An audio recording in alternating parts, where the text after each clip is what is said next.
ચાલો મિત્રો, કરંટ અફેરની ગામ ગપાટા સિરીઝ એપિસોડ નંબર 45માં આપ સૌનું હાર્દિક સ્વાગત છે ને. આજના આપણા એપિસોડની અંદર આપણે ઘણી બધી કરંટ અફેર રિલેટેડ ઘટનાઓ જે છે એના એન્ડ ડિટેલમાં એનાલિસિસ સાથે ઘણી બધી વસ્તુ જોવાની છે. ખાસ કરીને ફેબ્રુઆરી મહિનામાં જે અવિશ્વાસનો જે પ્રસ્તાવ આવ્યો હતો આપણા લોકસભાના સ્પીકર વિરુદ્ધ, એની આખી ઘટના સમજવાની છે. ડોક્ટર BR આંબેડકરે શું કીધેલું અને યુકે જે છે ત્યાંથી અધ્યક્ષના પદની વારે કેમ ચર્ચા કરવામાં આવે છે કે એના જેવા અધ્યક્ષ ખરેખર દુનિયાભરની સંસદમાં હોવા જોઈએ, એની વાત છે. પછી એક શેષનાગ કરીને જે છે કામાકાઝી ડ્રોન કહેવાય છે. આ ડ્રોન જે છે એ ભારતનું એનું સફળ પરીક્ષણ જે છે કર્યું છે. અને એક પેસિવ યુથેનેશિયા કેસ છે અને એની સાથે જોડાયેલા કોન્સ્ટિટ્યુશનલ મુદ્દાઓ જે છે એને પણ આપણે જોવાના છે. બાકી આવા બધા ઉડતા સરીસૃપ જે છે એને તો રસ્તામાં જોયા કરશો. ઉડતા પંજાબ. ચાલો, નવી ઓળખાયેલી ઉડતી સરીસૃપ રેપ્ટાઇલ પ્રજાતિ બકીરીબુ વારીદઝાના અશ્મીને ઇંગ્લિશમાં કહેવાય છે ફોસિલ, જમીનમાંથી વર્ષો બાદ મળે ફોસિલ કહેવાય. એ ક્યાંથી મળી આવ્યા હતા? ટૂંકમાં આ ભાઈ જે છે એ એક ડાયનોસોર છે. બેઝિકલી એની ઉલટીમાંથી, વોમિટમાંથી, એના જે વોમિટના અવશેષ હોય એની અંદરથી આ ભાઈના હાડકા મળ્યા છે. આ ભાઈ જે આમ સરસ મજાના ટટ્ટાર ઉભા છે ને, એના હાડકા મળ્યા છે. તો આ બધા એક સમયના આજથી 6 કરોડ વર્ષ પહેલા ભારતની અંદર, એટલે કે 65 million year ago, 65 million year ago જ્યારે જ્યુરાસિક પાર્ક અને અલગ જે જ્યુરાસિક એજ ભારતની અંદર અને દુનિયાની અંદર ચાલી રહ્યો હતો, તો ઘણા બધા ડાયનોસોર આપણી ધરતી પર રાજ કરતા હતા. પછી તમને ખબર હોય તો પેલા ચિક્સુલુબ નામની જગ્યા ઉપર એલો સૌથી મોટો ક્રેટર બન્યો છે. જે મતલબ ત્યાં જ ઉલ્કા પિંડ ત્રાટકો અને અલ્ટિમેટલી ધરતી ઉપર જ્વાળામુખીઓ ફાટી નીકળ્યા અને તમામ ડાયનોસોર જે છે એનું પતન થઈ ગયું. અને પછી ત્યાંથી ધીરે જે છે એ અલગ પ્રકારના જીવો વળી પાછા ઉત્ક્રાંતિ પામતા ગયા અને મનુષ્ય જે છે એની રચના થઈ. એની આખી કહાની જે છે મેં આપણા હિસ્ટ્રીના કોર્સની અંદર સમજાવી છે. તો જેને બી હજી સુધી આ કોર્સ પરચેસ ના કર્યો હોય તો કરી શકો છો. ચાલો, અહીંયા જોઈ લઈએ. ડાયનોસોરની એક ઉલટી છે એ મળી છે, અને એ ઉલટીમાંથી ડાયનોસોરની ઉલટી મળી છે. એ ઉલટીમાંથી બેઝિકલી આપણને ઉડતી સરીસૃપ પ્રજાતિ જે છે એ શોધવાની છે. બરાબર? તો સમજીએ. વૈજ્ઞાનિકોએ અરારીપ નામનું બેસિન છે. અરારીપ નામની જગ્યા છે. ક્યાં છે? બ્રાઝિલની અંદર. બેસિન કોને કહેવાય? જ્યાંથી વરસાદનું પાણી કલેક્ટ થાય એ આખો એરિયા જે છે ને બેસિન કહેવાય છે. તો બ્રાઝિલના ઉત્તર પૂર્વની અંદર વૈજ્ઞાનિકોએ આ અરારીપ નામના બેસિનમાં ડાયનોસોરની એક વોમિટ હતી અને એ વોમિટ જે છે એનું પછી વર્ષો બાદ એનાલિસિસ કર્યું તો એ બકીરીબુ વારીદઝા જે છે નામની એક આ પ્રજાતિ જે છે એ નવા ડાયનોસોર જે છે મળ્યા. મતલબ એક ડાયનોસોર બીજા ડાયનોસોરને ખાઈ જતો, આવી વાત છે. હવે આ જે અશ્મી છે લગભગ 10 કરોડ વર્ષ પહેલાના હોય એવું માનવામાં આવે છે. હવે અશ્મી એટલે મતલબ કે આ કાકા જે છે એ 10 કરોડ વર્ષ, તમે સમજો મેં શું કીધું હતું ધ્યાનથી સમજો. આજથી 65 મિલિયન યર અગો, કેટલા? 65 મિલિયન યર અગો, 65 એટલે કે લગભગ 6 કરોડ વર્ષ પહેલા જે છે ડાયનોસોર જે છે હતા. અને ડાયનોસોર 6 કરોડ વર્ષ પહેલા જ ખતમ થઈ ગયા. અહીંયા જ જે છે આપણી ધરતી પર એક સરસ મજાનો ઉલ્કાપિંડ જે છે ત્રાટકે છે, અને મેક્સિકોની અંદર યુક્તાન કરીને જે ઘાટી છે ત્યાં ચિક્સુલુબ નામની જગ્યા ઉપર બરાબરનો અથડાય છે અને એના કારણે સમગ્ર ધરતીની અંદર જ્વાળામુખી ફાટી નીકળે છે. એટલે કે 6 કરોડ વર્ષ પહેલા જે છે દુનિયાભરની અંદર ડાયનોસોર ખતમ થઈ ગયા. તો એની પહેલાની વાત છે, એટલે કે 10 કરોડ વર્ષ પહેલા, મતલબ કે આ જે છે એ વર્ષોથી અસ્તિત્વમાં હશે. તો 10 કરોડ વર્ષ પહેલા, એટલે કે અહીંયા ક્યાંક જે છે એના અવશેષ જે છે મળ્યા છે. હવે એ કોની ઉલટીમાંથી મળ્યા છે? તો અહીંયા હવે ઉલટી તો કોક કરી ન્યાવઈ ગયું હોય, હવે આપણને થોડી ખબર હોય કે કોને, પણ અહીંયા વૈજ્ઞાનિકોનું માનવું છે કે આ સ્પિનોસોરિડ ડાયનોસોર હતો. આ સ્પિનોસોર્સ કહેવાય, આને સ્પિનોસોરસ કહેવાય. દેખાય? હા. તો આ સ્પિનોસોરસ નામનો જે ડાયનોસોર હતો એ જે બેઝિકલી માછલી અને આવા ઉડતા ડાયનોસોરને દાબી જતો, તો આ સ્પિનોસોર કાકા જે છે એની ઉલટીમાંથી બેઝિકલી આ મળ્યું હોય એવું માનવામાં આવે છે, કારણ કે આસપાસ સ્પિનોસોરના પણ અવશેષો મળ્યા હોય. હવે આપણે તો ગુજરાતની પણ વાત કરી લઈએ. ગુજરાતમાં કઈ જગ્યાથી ડાયનોસોરના અવશેષ મળ્યા છે? તો પહેલી જગ્યા છે મહીસાગર જિલ્લાનું આવેલું બાલાસિનોર. બાલાસિનોરમાં રાયોલી નામનું જે ગામડું છે જેને ભારતનું જ્યુરાસિક પાર્ક તરીકે પણ ઓળખવામાં આવે છે, કારણ કે ત્રીજા ક્રમનું સૌથી મોટું ડાયનોસોરનું ફોસિલ આ છે. તો દુનિયાભરમાં ત્રીજા નંબરનું સૌથી વધારે દુનિયાભરમાં ડાયનોસોરના ફોસિલ્સ મળ્યા હોય, અવશેષ મળ્યા હોય, અશ્મિઓ મળ્યા હોય, એમાં ત્રીજા નંબરનું સ્થાન જે છે આ છે. અને ડાયનોસોરની હેચરી કરવા, હેચ કરવા એટલે ઈંડું જ્યારે ડાયનોસોર આપે અને પછી ધીરે ધીરે ધીરે ધીરે એને સેવન કરે અને પછી ઈંડામાં પેલી તિરાડ પડે ને પછી એમાંથી બચ્ચું પટકતું બહાર નીકળે, એને હેચિંગ કહેવાય. શું કહેવાય? હેચિંગ. તો અહીંયા હતું કે દુનિયામાં બીજું સૌથી મોટું ડાયનોસોરની હેચરી છે. મતલબ અહીંયા ઘણા બધા ડાયનોસોર આવતા હશે, ઈંડા જે છે અહીંયા મૂકતા હશે આ બાલાસિનોરમાં, અને અહીંયા જે છે લગભગ તમે જો 10,000 થી વધારે અશ્મિભૂત ડાયનોસોરના ઈંડા મળ્યા છે. તો બીજા ક્રમનું સૌથી મોટું હેચરી સ્થળ પણ અહીંયા આવેલું છે.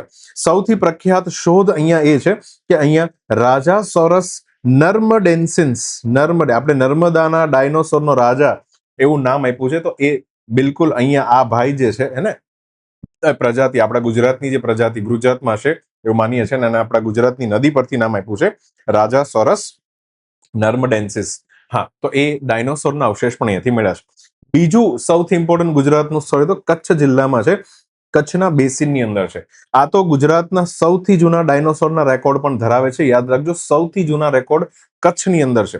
તમે કચ્છની અંદર ફરવા જાઓ ને, પેલો જે રોડ ટુ હેવન એવું કંઈક છે ને, રોડ ટુ હેવન, સ્વર્ગનો રસ્તો, અને પછી પૂરો થાય એટલે તમને ખબર છે કે અહીંયા ખદીર બેટ આવે ને, ખદીર બેટ જે છે ત્યાં ખદીર બેટની અંદર બેઝિકલી આપણું ધોળાવીરા નામની શું છે જગ્યા છે, વર્લ્ડ હેરિટેજ સાઇટ છે. અને થોડા તમે ત્યાંથી આગળ જાઓ હે તો એકદમ પાણીના કિનારે આખો એક પાર્ક પણ બનાવ્યો છે કે જ્યાં ડાયનોસોરના જે છે અલગ અલગ અવશેષો પણ ત્યાં રાખવામાં આવ્યા છે. આખો ડાયનોસોર પાર્ક છે, હે ને, સરસ જગ્યા છે. ક્યારેક ધોળાવીરા ફરવા જાઓ તો ત્યાંથી આગળ બી જજો, કારણ કે આ છે ને મારા દીકરા ધોળાવીરા સુધી લઈ જાય, પછી કે ત્યાં તો આગળ કઈ લેવાનું નથી એમ કહી દે. મને પોતાનો અનુભવ છે એટલે. પણ આપણે અહીંયા જાણકાર છીએ તો આપણે હંમેશા કહેવાનું, ઓલા ભાઈ જે ટેક્સી ડ્રાઈવરને લઈને આવ્યો હોય ને તમને, ને કહેવાનું ભાઈ હાલ મને આગળ લઈ જાય, બરાબર. ચાલો, તો અહીંયા જ્યારે ભારતની ભૂમિ હજુ પણ મેડાગાસ્કર સાથે જોડાયેલી હતી, બધાને ખબર છે ને કે ભારત જે છે સરકે છે, કોન્ટિનેન્ટલ ડ્રિફ્ટ થિયરી છે. ભારત અત્યારે અહીંયા છે પણ પહેલા જે છે અહીંયા જે આફ્રિકા ખંડ છે, આ રીતના આફ્રિકા કોન્ટિનેન્ટ છે, અને એની બાજુમાં અહીંયા જે મડાગાસ્કર નામનો ટાપુ છે, તો આ બંને જે છે જોડાયેલું હતું. અને અહીંયા છે મડાગાસ્કર અને અહીંયા જે છે આપણું ઇન્ડિયા, હે ને. તો આ બંને જોડાયેલું, મતલબ આ બંને જયારે જોડાયેલા હતા ને ત્યારના સમયના ડાયનોસોરના અવશેષ જે છે હે ને એ અહીંયાથી મળી આવ્યા છે. ખાસ કરીને બીજી, આમ તો ઘણી બધી જગ્યા પર મળ્યું છે. કાસ કરીને એક ડુંગર છે કચ્છની અંદર, કાસ હિલ્સ કહેવાય છે. પછી લોડાઈ નામનું એક ગામ છે, ત્યાં 2016માં એક ઇન્ડો જર્મન ટીમે માંસાહારી ડાયનોસોરની કરોડરજ્જુ અને જડબું અને દાંત પણ ત્યાંથી શોધી કાઢ્યા હતા. અંજારમાં બહુ ફેમસ વસ્તુ છે, કચ્છનું જે અંજાર છે, હે ને, અંજારની અંદર, અંજાર જે ચપ્પા માટે બી ફેમસ છે, ત્યાં ટાઇટેનોસોરસ અને મેગાલોસોરસ જે છે નામના 2 ડાયનોસોરના અવશેષ મળ્યા છે. આ ઉપરાંત એક બહુ ખતરનાક વસ્તુ એ મળી કે જમીનમાંથી ઇરિડિયમનું ઊંચું સ્તર મળ્યું છે. હવે ઇરિડિયમ જે છે ને એ એક પ્રકારની આપણે કેમ યુરેનિયમ છે એ રીતના ઇરિડિયમ નામની એક રેડિયો એક્ટિવ એલિમેન્ટ છે. હવે આખી કચ્છની ભૂમિમાં ક્યાંય ઇરિડિયમ નથી, ખાલી અંજારમાં કેમ છે એ દેખાડે છે કે એક વિશાળ એસ્ટ્રોઇડનો ટકરાવ અહીંયા પણ થયો હશે અને એના કારણે અહીંયા ડાયનોસોર જે છે શું થયા હશે, ખતમ થઈ ગયા છે, હે ને. તો 6 કરોડ વર્ષ પહેલા જયારે ધરતી ઉપર ડાયનોસોર ઘણી બધી ઉલ્કા ટકરાઈ રહી હતી, તો એ સમયે અહીંયા પણ કોઈ ઇમ્પેક્ટ થઈ હોવી જોઈએ એવું જે છે વૈજ્ઞાનિકોનું માનવું છે. ઇટ્સ અ હાઇપોથેસિસ, બટ આવી પણ એક વાત જે છે. અંજાર જે છે ચપ્પા માટે ફેમસ છે. શેના માટે ફેમસ છે? ચપ્પા. અને અહીંયા જે છે અંજારની અંદર એક ઓર સમાધિ આવેલી છે, શ્રી જેસલ જાડેજા અને તોરલ, જેસલ તોરલ સમાધિ જે છે આવેલી છે, બરાબર ને. હા, પેલું કે ને પેલી લોક માન્યતા છે, 2 સમાધિ એકબીજાની નજીક આવશે, હે ને, અને ત્યારે જે દુનિયાનો શું થઈ જશે, પ્રલય. બધી લોક માન્યતાઓ છે. ચલો આગળ વધીએ. પછી સાબરકાંઠા જિલ્લાની અંદર હિંમતનગર બેસિન છે, ત્યાંથી અને પંચમહાલ અને વડોદરા જિલ્લામાંથી પણ ડાયનોસોરના ઈંડા અને હાડકાના છૂટાછવાયા ટુકડા મળી આવ્યા છે. કોઈ પણ જગ્યામાંથી ફોસિલ્સ મળે ને, પ્રાણીઓના હોય કે કોઈ પણ ગાયના, ઘોડા, બકરા, જે બી એના જે અવશેષ મળે, અશ્મિભૂત અવશેષ મળે, એનું જે વિજ્ઞાન છે, સંશોધન કરે છે, એને પેલિયોન્ટોલોજી કહેવાય. યાદ રાખજો, પેલિયોન્ટોલોજી કહેવાય. હા, મારી જેવા અમુક જે છે ને આવી સિરીઝના શોખીન હોય, ફ્રેન્ડ્સ, તમે ક્યારે જોઈ છે? ફ્રેન્ડ્સ નામની આખી વેબ સિરીઝ છે. હા, એમાં એક જે છે પેલિયોન્ટોલોજીસ્ટ છે, બરાબરનો સરસ પેલિયોન્ટોલોજીસ્ટ છે, બરાબર. હા, જેને આ સિરીઝ જોઈ હોય પ્લીઝ કોમેન્ટ સેક્શનમાં નામ લખે, એનું નામ શું છે, હે ને. એ કેરેક્ટરનું નામ છે ફ્રેન્ડ્સ વેબ સિરીઝની અંદર છે, પેલિયોન્ટોલોજીસ્ટ, હે ને. ચલો, તો અશ્મિઓના વૈજ્ઞાનિક અધ્યયન જે છે એને શું કહેવાય છે? પેલિયોન્ટો. અહીંયા અરારીબ બેસિન જે આફ્રિકાની અંદર, બ્રાઝિલની અંદર છે, સોરી, તો ત્યાં બેઝિકલી આ રીતના વોમિટમાંથી બેઝિકલી આ ભાઈના અવશેષ મળ્યા છે. આગળ વધીએ. ભારતમાં વાદળી અને સફેદ ફ્લાય કેચર નામની દુર્લભ ચકલી, આવી ચકલી દેખ, અહીંયા વાદળી હોય અને અહીંયા બ્લુ હોય, સરસ મજાની ચકલી છે. દુનિયાનું કુદરતનું કેવું અજીબ ગજીબ આખું આખું ક્રિએશન છે. તમે વિચાર તો કરો, આ કલર કઈ રીતના અહીંયા બ્લેન્ડ થઈ જાય હે ને, આમ જોયા કરીએ તો, અને પાછળ અહીંયા બી કલર જો આખો અલગ ચેન્જ થઈ જાય હે ને, અને સરસ મજાનું આખું બ્લેન્ડિંગ જોવા મળે. આહા, દુર્લભ વસ્તુ. તો આવી એક વાદળી અને સફેદ કલરની જે ચકલી જે છે ઉડતી ઉડતી ભારતમાં આવી ગયેલી છે. ભારતમાં ક્યાં આવી ગયેલી છે તમારે કહેવાનું છે. આપણા ગુજરાતમાં આવી છે ને. ગુજરાતની અંદર પાવાગઢની ટેકરી ઉપર એક વન અધિકારીઓ જે છે એ ઝાડના બીજ એકત્રિત કરવા માટે આંટા મારતા હતા, રેન્જ ફોરેસ્ટ ઓફિસર ને બધા. તો અચાનક જે છે એમને આ ચકલી દેખાણી, અને પહેલા તો એમ લાગ્યું કે નોર્મલ હશે, પણ પછી જયારે ઝૂમ કરીને પેલા લેન્સ બેન્સ કાચ બાચથી દૂરબીનથી જોયું તો ખબર પડી કે આ વાદળી સફેદ ફ્લાય કેચર નામની ચકલી છે. એક દુર્લભ ચકલી છે, ભારતમાં ક્યાંય જોવા મળતી નથી અને અહીંયા જોવા મળી છે. આ ખરેખર આ પ્રજાતિઓ જે છે પૂર્વ એશિયામાં પ્રજનન કરે છે. જાપાન છે, કોરિયા છે, ચીનનો પેલો પૂર્વનો ભાગ, બરાબર, રશિયા છે, આ જગ્યા પર જે છે પોતાના ઈંડા બિંડા મૂકે, અને શિયાળાના સમયાંતરે જે છે, શિયાળાના સમયમાં ઈ ત્યાંથી સ્થળાંતરણ કરીને જે છે એ વિયેટનામ, થાઈલેન્ડ, મલેશિયા સુધી આવે છે. પણ આ ચકલી બેન જે છે ઉડતા ઉડતા છેક ગુજરાત સુધી આવી ગયા. તો મોટું માઇગ્રેશન, ભૂલમાં હે ને પેલું કહેવાય ને બમ્પ આવ્યો છે ને ભાઈ આ બેનને ખબર નહીં રહ્યો, ગાડી ધમધમાટી જવા દીધી. તો અહીંયા જે છે આપણા ગુજરાત સુધી આ ચકલી બેન આવી ગયા છે. તો આવી ચકલી જે છે ગુજરાતના પાવાગઢ પર્વતમાંથી, પાવાગઢ હિલ્સમાંથી મળી છે. પાવાગઢ હિલ્સ ઉપર આવેલા બે તળાવોના નામ શું છે? દુધિયું અને છાસ્યુ તળાવ છે ને. અને પાવાગઢ ઉપર કયા માતાજી બિરાજે છે? પાવલી લઈને હું તો પાવાગઢ ગઈ તી, હે ને. આખું છે ને મસ્ત સરસ મજાના ગરબા છે. તો કયા માતાજી બિરાજે છે? કાલિકામાં. ચાલો આગળ વધીએ. કઈ સંસ્થાએ તાજેતરમાં તેના ડિજિટલ પ્લેટફોર્મની સાયબર સુરક્ષાને મજબૂત બનાવવા માટે બગ બાઉન્ટી પ્રોગ્રામ જે છે શરૂ કર્યો? હવે સાંભળો, એક બહુ જ સિમ્પલ વાત કરું છું. આપણા જે કમ્પ્યુટરની દુનિયા છે એની અંદર બે પ્રકારના હેકર હોય. હેકર એટલે કોઈ ગામનો ડેટા જે છે ચોરી લે, એને હેકર કહેવાય. બે પ્રકારના હેકર હોય છે. એક એવા હેકર કે જે ખરેખર ખરાબ કામ કરવું છે, કોઈની પાસેથી ચોરી કરી લેવી છે, તો એને કહેવાય છે કે અનૈતિક માણસ, કેવા માણસ જેની પર નીતિમત્તા નથી, અનૈતિક. અને એક આવે નૈતિક હેકર, હે ને. નૈતિક હેકર બી તો જોઈએ ને, કારણ કે આપણે આપણી જ સિસ્ટમ સુરક્ષિત છે કે નહીં એ ચેક કરવા માટે ક્યારેક ક્યારેક પ્રયોગ કરવા પડે કે નહીં. તો એક બહુ જ સારું ફિલ્ડ છે કમ્પ્યુટર સાયન્સની અંદર. તમે એથિકલ હેકર બની શકો છો, એથિકલ હેકર. હવે આવા જે એથિકલ હેકર હોય ને, આનું કામ શું હોય કે દુનિયાભરની સિસ્ટમ જે છે ખરેખર મજબૂત. હવે ગૂગલ એમ કે અમારું ક્લાઉડ તો બહુ સુરક્ષિત છે, એમેઝોન એમ કે અમારું ક્લાઉડ તો બહુ સુરક્ષિત છે. એમ અમારા ભારતની અંદર એક સંસ્થા છે, એનું નામ છે UIDAI, હે ને. તો unique identification authority of India, જે આધાર કાર્ડ બનાવે છે, આપણો બધાનો ડેટા એની પાસે છે, હે ને. આપણો જે આંખનો આઈરિસનો ડેટા છે, આખો ફિંગરપ્રિન્ટનો ડેટા છે, એની પાસે છે. હવે ખરેખર સુરક્ષિત છે કે નહીં? ક્યાંક પછી અટેક થાય ને પછી ખબર કે હાય લૂંટાઈ ગયો, હે ને. ઓલી દયા જેઠાલાલની દે કે હાય લૂંટાઈ ગયો. આવું ન થવું જોઈએ. તો એટલા માટે પહેલાથી જ છે ને આવા પ્રોગ્રામ, બગ બાઉન્ટી પ્રોગ્રામ કરવામાં આવે, જેમાં આવા એથિકલ હેકરને બોલાવી અને UIDAI જે છે એને કહે કે જાઓ અમારી સિસ્ટમ ઉપર અટેક કરો અને જુઓ કે ક્યાં લૂપ હોલ્સ છે, જો હોય તો અમને કયો. ખ્યાલ આવ્યો? તો આવું જે કામ જે છે કર્યું છે. તો આ આખી આ પ્રોગ્રામ જે છે UIDAI શરૂ કર્યો છે. તો હવે આપણે અહીંયા UIDAI પર આવી જ ગયા છે, તો આપણે આધાર કેસ અને ઘણી બધી વસ્તુ ચેક કરવાની છે, જોઈ લેશું. ચલો, પહેલા તો બગ બાઉન્ટી પ્રોગ્રામ, એનો અર્થ શું થાય? એથિકલ હેકરને બોલાવો, સિસ્ટમમાં કોઈ દોષ હોય તો શોધો. આખી ઇકોસિસ્ટમ સાયબર સુરક્ષાથી મજબૂત છે કે નહીં બનાવવા માટે વસ્તુ કરવામાં આવે છે. આની અંદર 20 હેકર જે છે એને બોલાવવામાં આવ્યા હતા, અને ડિજિટલ પ્લેટફોર્મમાં કોઈ નબળાઈ હોય તો એને ઓળખવાની હતી. અહીંયા UIDAI નું જે ડિજિટલ પ્લેટફોર્મ છે, આપણે પેલું આધાર કાર્ડ માટે ફોર્મ ને બધું ભરીએ ને, હા, તો એનું પણ વિશ્લેષણ કર્યું હતું. કેટલાનું વિશ્લેષણ કર્યું હતું? એક તો વેબસાઇટ, આધાર પોર્ટલ અને પેલું જે QR કોડ હોય, આ બધું જ સુરક્ષિત છે કે નહીં એ ચેક કરવાનું. અને નબળાઈ હોય તો કયા કયા શ્રેણીમાં ઓછી, અમુક જે છે નોર્મલ નબળાઈ હોય, થોડું ઘણું કરો દૂર થઈ જાય, અમુક જે છે બહુ ખતરનાક નબળાઈ. તો આ રીતના કલર કોડ સિસ્ટમ પ્રમાણે એક આખી વ્યવસ્થા છે, એ પ્રમાણે નબળાઈઓ દેખાડવામાં આવે છે. હવે આપણે આધાર કાર્ડની વાત કરીએ. ભાઈ, ભારતમાં જ્યારથી આધાર કાર્ડ આવ્યું અને એની આ આધાર કાર્ડની જે આખી ઘટના છે એની પાછળ એક લાંબી કહાની. ભારતમાં સૌથી મોટો પ્રોબ્લેમ એક રહ્યો છે, એ છે ભ્રષ્ટાચાર. શું રહ્યો છે? ભ્રષ્ટાચાર, હે ને. ઉપરથી રાજીવ ગાંધી કહે છે કે હું ઉપરથી ₹1 મોકલું ને આવતા નીચે જે છે 10 પૈસા થઈ જાય. તો આ કેવી રીતના થાય? વચ્ચે બધા ઉપાડી જતા, બધા અધિકારીઓ સહિત બધાને ભ્રષ્ટાચાર કરવાનો. અને આજે બી ભ્રષ્ટાચાર અફલાતુન આપણા દેશની અંદર ખૂબ ધમધમથી ચાલે છે. અને એવું છે બી કરે કે ભ્રષ્ટાચાર ક્યારે ખતમ થવાનું, કારણ કે લાલચ જ્યાં સુધી ખતમ નહીં થાય ભ્રષ્ટાચાર ખતમ થવાનો નથી.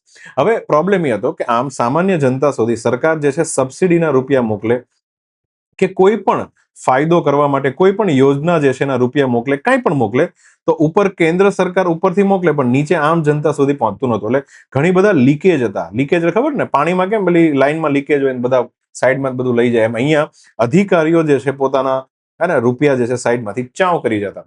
તો ભારત સરકાર જે છે વર્ષોથી, અને એક બીજો બી પ્રોબ્લેમ હતો. માની લો કેન્દ્ર સરકાર જે છે એ વર્ષોથી પૈસા મોકલતી હોય ત્રણ જણાને પૈસા, પેલો ચંગુભાઈ, બીજો મંગુભાઈ ને ત્રીજો દંદુભાઈ. હવે ચંગુ, મંગુ ને દંદુમાંથી મંગુ અને દંદુ તો ક્યારના એક્સપાયર થઈ ગયા, પણ એના નામ ઉપર સબસિડી વર્ષોથી ચાલતી હોય. આવા ભૂતિયા પણ હોય. શું હોય? ભૂતિયા.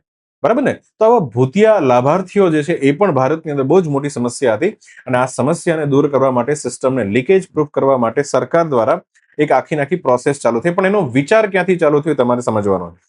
વિચાર તો આમ તો એક અલગ ઘટના પરથી થયો, અને પછી ત્યાંથી આધાર કાર્ડ જે છે જોઈન્ટ થઈ ગયું 2003માં. મતલબ જ્યારે કે અટલ બિહારી વાજપેયીની સરકાર હતી, અને અટલ બિહારી વાજપેયી એટલે કે બીજેપી ગવર્મેન્ટ આવે ને એટલે નાગરિકતા ઉપર કામ થવાનું ચાલુ થઈ જાય, અને સિટીઝનશીપ ઉપર. તો અહીંયા અટલ બિહારી વાજપેયી સરકાર જે છે ને નાગરિકતા અધિનિયમ જે છે, કારણ કે એ સમયે ભારતમાં બાંગ્લાદેશમાંથી બહુ બધા ગેરકાયદેસર ઘૂસી રહ્યા હતા, તો એ સમયે નાગરિકતા સંશોધન અધિનિયમ જે છે 2002 લાવવામાં આવ્યો હતો. અને આની અંદર એક વિચાર પ્રસ્તુત કરવામાં આવ્યો હતો કે ભાઈ આ કેટલા નાગરિકો છે ને આપણા ભારતના કોણ છે અને કોણ નથી કઈ ખબર જ નથી. એક જગ્યા ઉપર કેટલા બધા બાંગ્લાદેશી રહેતા હોય એ આપણને ખબર ન હોય. તો વાત એવી છે કે ભારતનો કોઈ નાગરિક હોય તો એની પોતાનું એક નેશનલ આઈડી હોવું જોઈએ. આ વિચાર જે છે એ અટલ બિહારી વાજપેયી સરકારમાં ખૂબ ચર્ચામાં આવ્યો હતો, પણ પછી કઈ થયું નહીં. આગળ જઈને 2006માં મનમોહન સિંહ જે છે એને ફાયદો ઉઠાવ્યો, અને એને બિલો પોવર્ટી લાઈન, ગરીબ રેખા પરિવાર વાળા જે છે એના માટે બાયોમેટ્રિક આધારિત આઈડી બનાવવાનો વિચાર જે છે પ્રસ્તુત કર્યો. અને મનમોહન સિંહ જે છે એને શું કીધું, એક નંદન નિલેકણી જે છે એમની અધ્યક્ષતાની અંદર બેઝિકલી આખી કમિટી બેસાડી, અને નંદન નિલેકણી જે આનો માસ્ટર માઇન્ડ છે આધાર કાર્ડ પાછળનો, એને બેઝિકલી આખી સુઝાવ જે છે સરકારને આપ્યા, અને એમની સુઝાવ અંતર્ગત અહીંયા એ જે યુપીએ ગવર્મેન્ટ હતી અને UIDAI ની શું કરી, સ્થાપના કરી. અને આના પહેલા અધ્યક્ષ કોને બનાવ્યા હતા? નંદન નિલેકણીને બનાવ્યા હતા. બરાબર. તો અને શરૂઆતમાં આ સંસ્થા જે છે યોજના આયોગની એક અટેચ ઓફિસ તરીકે કાર્ય કરતી હતી, અને 2009માં આ સંસ્થા બની ગઈ, અને પછી એને 2010માં અને કોંગ્રેસ સરકારે પહેલું આધાર કાર્ડ આપ્યું હતું. કોને આપ્યું હતું? મહારાષ્ટ્રમાં ટેમ્બલી ગામના એક રંજના સોનવણે જે છે એને પહેલી વખત જે છે પહેલું આધાર કાર્ડ એને આપવામાં આવ્યું. આ તો ઘણા બધા લોકો પાસે આધાર કાર્ડ છે. ત્યારે ફિંગરપ્રિન્ટનો એક ડેટા લેવામાં આવતો, અને પછી આગળ જઈને ઘણો બધો ડેટા જે છે લેવામાં આવે છે. તો આ રીતના કંઈક આધાર કાર્ડની શરૂઆત થઈ હતી. હવે પ્રશ્ન એ આવ્યો, આ યોજના કેમ લાવી પડી? મેં કીધું એમ, ભૂતિયા લાભાર્થીઓ છે, પીડીએસ અને બાકી અનાજ વિતરણની યોજનામાં બહુ મોટા પાયે લીકેજ છે. તો આધારનો એક ઉદ્દેશ હતો કે ફૂલ પ્રૂફ સિસ્ટમ બનાવીએ, એક એવી રજિસ્ટ્રી આપણી પાસે, એક લિસ્ટ હોવું જોઈએ કે આટલા લાભાર્થીઓ છે, અને ઈચ્છિત નાગરિકોને બેઝિકલી સબસિડીના લાભો મળે, બાકી ફાલતુના લોકો સબસિડીમાં લાભ લઈ ન જાય. એટલા માટે, અને સમસ્યા એ પણ હતી, અને અહીંયાથી એક પ્રોબ્લેમ જે છે ચાલુ થયો. સરકાર દ્વારા આપણો બાયોમેટ્રિક ડેટા અને આપણો ડેમોગ્રાફિક ડેટા જે છે ઉચકતી હતી કે ભાઈ આ વ્યક્તિ ક્યાં રહે છે, કારણ કે આધાર કાર્ડમાં એડ્રેસ હોય ને એડ્રેસ પ્રમાણે ખબર પડી જાય કે આ ભાઈ ફલાણા ભાઈ ક્યાં રહે છે. બીજો મારો શું હોય? થંબ પ્રિન્ટ પણ હોય. આ બધો ડેટા મારો બાયોમેટ્રિક ડેટા કહેવાય. હવે અહીંયા આ સવાલ ઉઠવા લાગ્યો, દુનિયાભર, આપણા ભારતભરમાં ચર્ચા થવા લાગી કે આ નાગરિકની પ્રાઇવસી અને નાગરિકના સન્માનનું ઉલ્લંઘન છે. પ્રાઇવસીની મેટર કહેવાય. તો સરકારનું કહેવાનું હોય કે આપણે હું ક્યાં રહું છું, મારો બાયોમેટ્રિક ડેટા શું છે, આ બધું સરકારને જાણવાનો કોઈ હક નથી. તો અલ્ટિમેટલી અહીંયા જે છે સુપ્રીમ કોર્ટમાં ઘણી બધી અરજીઓ થતી હતી, પણ વારે સુપ્રીમ કોર્ટ શું કહેતી હતી કે 1954નો ઓપી શર્મા કેસ અને 1962નો ખરાકસિંહ કેસ, આ બંને કેસમાં સુપ્રીમ કોર્ટે એવું કહી દીધેલું કે ભાઈ પ્રાઇવસીનો અધિકાર ફંડામેન્ટલ રાઇટનો અધિકાર નથી. આવું સુપ્રીમ કોર્ટ જે છે એને વારે કીધું. ને એમાં એકમાં તો એને 7 જજની બેન્ચ પણ બેસાડી હતી. 7 જજની બેન્ચથી ચુકાદો આપી દીધો હતો કે privacy, right to privacy is not a fundamental right. ખાનગીપણાનો અધિકાર એ મૂળભૂત અધિકાર નથી. એટલે કોઈ અહીંયા છે ને અમારા દાદરાના ચડે નહીં અને ખોટી અરજીઓ દાખલ કરે નહીં. પણ પછી એક કોર્ટના જ એક જજ હતા, એનું નામ હતું, નિવૃત્ત ન્યાયાધીશ હતા બેઝિકલી, KS પુટ્ટાસ્વામી. એને પ્રોપર આખી વ્યવસ્થિત સ્ટ્રક્ચર સાથે પડતાલ કરી, અને એને આખી અરજી જે છે દાખલ કરી કે આધાર યોજના જે છે એ બંધારણની ખિલાફ છે. અને પછી ફાઇનલી એ સમયના સુપ્રીમ કોર્ટની અંદર, કારણ કે પહેલા જૂની 7 જજની બેન્ચ હતી, તો એને પલટાવવા માટે, હવે કેસ પલટાવો હતો એટલે 9 જજની મોટી બંધારણીય બેન્ચ બેઠી. અને કોન્સ્ટિટ્યુશનલ બેન્ચ જ્યારે હોય ત્યારે મિનિમમ 5 જજ હોવા ફરજિયાત છે. આ યાદ રાખજો, મિનિમમ 5. જ્યારે બંધારણનો મુદ્દો હોય, બીજા બધા કેસમાં ચાલે, પણ બંધારણનો મુદ્દો હોય તો મિનિમમ 5 જજ હોવા જરૂરી છે. બરાબર ને? તો અહીંયા 9 જજ જે છે એની બંધારણીય બેન્ચ બેઠી અને એને ગોપનીયતા જે છે એને કહી દીધું કે ગોપનીયતા હવે ખરેખર શું છે, મૂળભૂત અધિકાર છે. ચુકાદોને શું કરી નાખ્યો, પલટાવી નાખ્યો. અને અહીંયા જે છે કલમ 21 હેઠળ એવું કહી દીધું કે જીવન અને વ્યક્તિગત સ્વતંત્રતાનો અધિકાર જે છે એનો આંતરિક ભાગ છે. એટલે કે ગોપનીયતાનો અધિકાર જે છે, આ ગોપનીયતાનો અધિકાર છે એ જીવન જીવવાના અધિકારની અંદર જ છે, સમાહિત છે. કેસ પુટ્ટાસ્વામી કેસ કહેવાય છે. અને 2017 નો આ લેન્ડમાર્ક ચુકાદો જે છે એની અંદર ખબર પડી કે ગોપનીયતા જે છે, હવે અહીંયા સુપ્રીમ કોર્ટે એક સ્પષ્ટતા પણ આપી કે ગોપનીયતા છે ને સંપૂર્ણ નથી, એબ્સોલ્યુટ નથી, રિલેટિવ છે. આ નિરપેક્ષ નથી, સાપેક્ષ છે. નિરપેક્ષ હોવું એટલે હું કે બધી વાતમાં તમે સરકારને કે ભાઈ મારો કઈ ડેટા તમારે લેવાનો થતો જ નથી, હું કાંઈ નહીં આપું, એવું નહીં કરી શકો. સાપેક્ષ છે. ક્યાં ક્યાં જે છે તમારે યાદ રાખવાનું છે કે કઈ કઈ વખતે સરકાર જે છે એ તમારી પ્રાઇવેટ અને ઇન્ફોર્મેશન લઈ શકે એ પણ અહીંયા સુપ્રીમ કોર્ટે કહી જ દીધું. સુપ્રીમ કોર્ટે શું કીધું કે જ્યારે સરકાર દ્વારા એટલે કે વિષ્ણુ ભગવાન દ્વારા બ્રહ્માના માધ્યમથી કામગીરી થાય એટલે કે એ લો બનાવે, એ કાયદો બનાવે અને ઉલ્લંઘન કરે તો ઠીક છે. કારણ કે જ્યારે બ્રહ્માની જમીનમાંથી જ્યારે કોઈ વસ્તુ પસાર થાય છે, બ્રહ્માની દુનિયામાંથી પસાર થાય છે, તો અહીંયા પાર્લામેન્ટની અંદર કારણ કે લોકોના રિપ્રેઝેન્ટેટિવ બેઠા હોય તો કોઈ ચિંતા કરવાની જરૂર નથી. વિષ્ણુની આ એક્શન જે છે એ જવાબદાર વાળી એક્શન કહેવાશે. તો વિષ્ણુ ભગવાન બ્રહ્માની ભૂમિમાંથી જ્યારે કામ કરે ને તો એ લીગલ છે. તો કાયદો બનાવી અને પછી પ્રાઇવસીનું ઉલ્લંઘન કરે, ઇટ્સ ઓકે, એ બરાબર છે, કારણ કે તમારા જનપ્રતિનિધિ ત્યાં બેઠા છે, એને કહેવાય ને. બીજું, આ બહુ ખતરનાક વસ્તુ છે. રાષ્ટ્રીય સુરક્ષાનો મુદ્દો હોય, નેશનલ સિક્યુરિટીનો પ્રોબ્લેમ હોય ત્યારે પણ ઉલ્લંઘન કરી શકાય. હવે અહીંયા કઈ વસ્તુ રાષ્ટ્રીય સુરક્ષાનો મુદ્દો કહેવાય, કયો ન કહેવાય એ આપણને ખબર પડતી નથી. તો ત્યારે બી આપણો પ્રાઇવેટ ડેટા, ફોન રેકોર્ડ આ બધું લઈ શકે. આ ઉપરાંત એક જબરદસ્ત વસ્તુ આવી, પ્રમાણસરતાનો સિદ્ધાંત અને પ્રપોર્શનાલિટીનો સિદ્ધાંત. હું એમ કહું કે માની લો કે જમ્મુ કાશ્મીરની અંદર ખતરનાક રીતના લોકો વોટ્સએપમાં બધો એકબીજાને આતંકવાદના મેસેજ જે છે મોકલાવી રહ્યા છે, બરાબર ને? તો આવા કેસીસની અંદર જમ્મુ કાશ્મીર જે છે એના તમામ નાગરિકોનો વોટ્સએપનો ડેટા જે છે સરકાર લે ત્યાં સુધી ઠીક છે. પણ સરકાર જે છે, હવે જો સમજો, કારણ કે પ્રોબ્લેમ આતંકવાદનો છે તો એટલો જ ડેટા ખાલી તમારે લેવાનો છે. પછી એવું વિચારીને સરકાર સામે લદ્દાખના નાગરિકોનો પણ બધો ડેટા લે અથવા જમ્મુ કાશ્મીરના નાગરિકોના ફોનના બાકીના બધા ફોટા પણ આંચકી લે, જેની કોઈ જરૂર નથી, પણ આગળ જઈને કોઈકને હેરાન કરવા માટે. તો આ પ્રમાણસરતાનો સિદ્ધાંતનું ઉલ્લંઘન છે. ભાઈ, જેટલો પ્રોબ્લેમ હોય એટલો જ ડેટા ખેંચવાનો. કોઈનો ફોન રેકોર્ડ કરવામાં આવી રહ્યો છે, માની લો, તે તમારી પ્રાઇવેટ વસ્તુ છે ને, પણ હવે તમે એમ વિચારો કે ફોન રેકોર્ડ કરવાના નામે બધી જ વાત રેકોર્ડ કરવા લાગે સરકાર, તો આ નહીં ચાલે. પ્રમાણસરતાનો સિદ્ધાંત અનુસરવાનું છે. તમને જેટલી જરૂર છે એટલો ડેટા, એટલો તમે નાગરિકોનો ડેટા સરકાર લઈ શકે છે. તો આ બધી વાત હતી. તો અહીંયા બગ બાઉન્ટી પ્રોગ્રામ જે છે કોણે ચાલુ કરાવડાવ્યો છે? UIDAI. ચાલો આગળ વધીએ. ભારતીય રાજ્ય જે છે એનું જે નાણાકીય પ્રદર્શન છે, ફાઇનાન્શિયલ, હે ને, તમારા ઘરે તમારા પપ્પા હશે અથવા તો તમે પોતે હશો, તમને પોતાને બી ખબર હશે કે તમને જે છે દર મહિને જો તમે તૈયારી કરી રહ્યા હોય તો કદાચ તમારા ઘરેથી પૈસા જે છે તમને આપતા હોય ને. હવે તમને માની લો કે માની લો કે 10,000 રૂપિયા તમને આપ્યા છે, હે ને, તમે અહીંયા તો સરસ મજાના કોઈ જગ્યાએ તૈયારી કરો છો, તમને દર મહિને 10,000 રૂપિયા આપે છે, આવું માની લો. અને એમાંથી તમે જે છે ઘણા બધા ખર્ચા કરો છો. શું કરો છો? ખર્ચા કરો છો. અને અમુક વસ્તુ રૂપિયા તમારી બચત થાય છે. શું થાય છે? બચત થાય છે, બરાબર. હવે માની લો કે 10,000 રૂપિયા છે, એમાંથી તમારા ખર્ચા જે છે માની લો 9,000 રૂપિયા છે. કેટલા? 9,000. તો 1,000 રૂપિયાની તમારી શું થઈ ગઈ? બચત થઈ ગઈ. પછી બીજા મહિને જયારે તમને 10,000 રૂપિયા આપે તમને 1,000 રૂપિયા એક્સ્ટ્રા મળે. પણ હું એમ કહું કે તમે આવું કર્યું હતું કે તમને 10,000 રૂપિયા જે છે આપ્યા છે, પણ તમારા ખર્ચા પોતાના 20,000 રૂપિયા છે. કેટલા છે? 20,000 રૂપિયા છે. તો તમે તમારા મિત્રને શું કહેશો? એ મિત્ર, તું મને એક્સ્ટ્રા 10,000 રૂપિયા આપ ને. આ 10,000 જે એક્સ્ટ્રા લઈને આવ્યા એક પ્રકારનું ઉધાર છે. શું છે? આને ઋણ કહેવાય. ઋણ કહેવાય. ઇંગ્લિશમાં આને ડેપ્ટ કહેવાય. ડેપ્ટ કહેવાય. ડેપ્ટ કહેવાય. ડેપ્ટ કહેવાય. એ તમારી એક પ્રકારે આવક જ કહેવાય. હવે પડી 10,000 તો પપ્પાએ આપ્યા અને 10,000 જે મિત્રએ આપ્યા, ટોટલ 20,000 ને 20,000 તો તમે ખર્ચો કરી નાખ્યો. તમને તો એમ લાગે કે જેટલી આવે એટલી જ આવે, પણ સામે 10,000 તો તમારું ઉધાર છે ને ભાઈ. તો આ રીતના ધ્યાનથી સમજો. આ રીતના સરકાર જે છે, અને આપણા ભારતની અંદર 28 રાજ્યો છે, હે ને, તો 28 રાજ્યો જે છે એ પણ બેઝિકલી આ રીતના કરતું હોય. એને બી જેટલી આવક થાય છે એની સામે અમુક રાજ્ય જે છે પ્રોપર ખર્ચા વધારે કરે. અથવા બચત ન કરે તો આવા રાજ્યો જે છે એની ફાઇનાન્શિયલ હેલ્થ જે છે, નાણાકીય પ્રદર્શન જે છે એનું મૂલ્યાંકન કરવા માટે કઈ એવી સંસ્થા છે કે જેણે ફિસ્કલ હેલ્થ ઇન્ડેક્સ જે છે, ફિસ્કલ હેલ્થ ઇન્ડેક્સ 2026 બહાર પાડ્યો છે? તે સંસ્થા કઈ છે? નીતિ આયોગ. કારણ કે નીતિ આયોગને એક ટાસ્ક સોંપવામાં આવ્યો છે કે તારે સ્પર્ધાત્મક સંઘવાદ લાવવાનો છે. સ્પર્ધાત્મક સંઘવાદ કે આ સંઘની અંદર જે 28 છોકરા ભેગા છે, થેલીમાં બાંધીને પૂરી દીધા છે, એની વચ્ચે સ્પર્ધા થવી જોઈએ. શું થવી જોઈએ? સ્પર્ધા.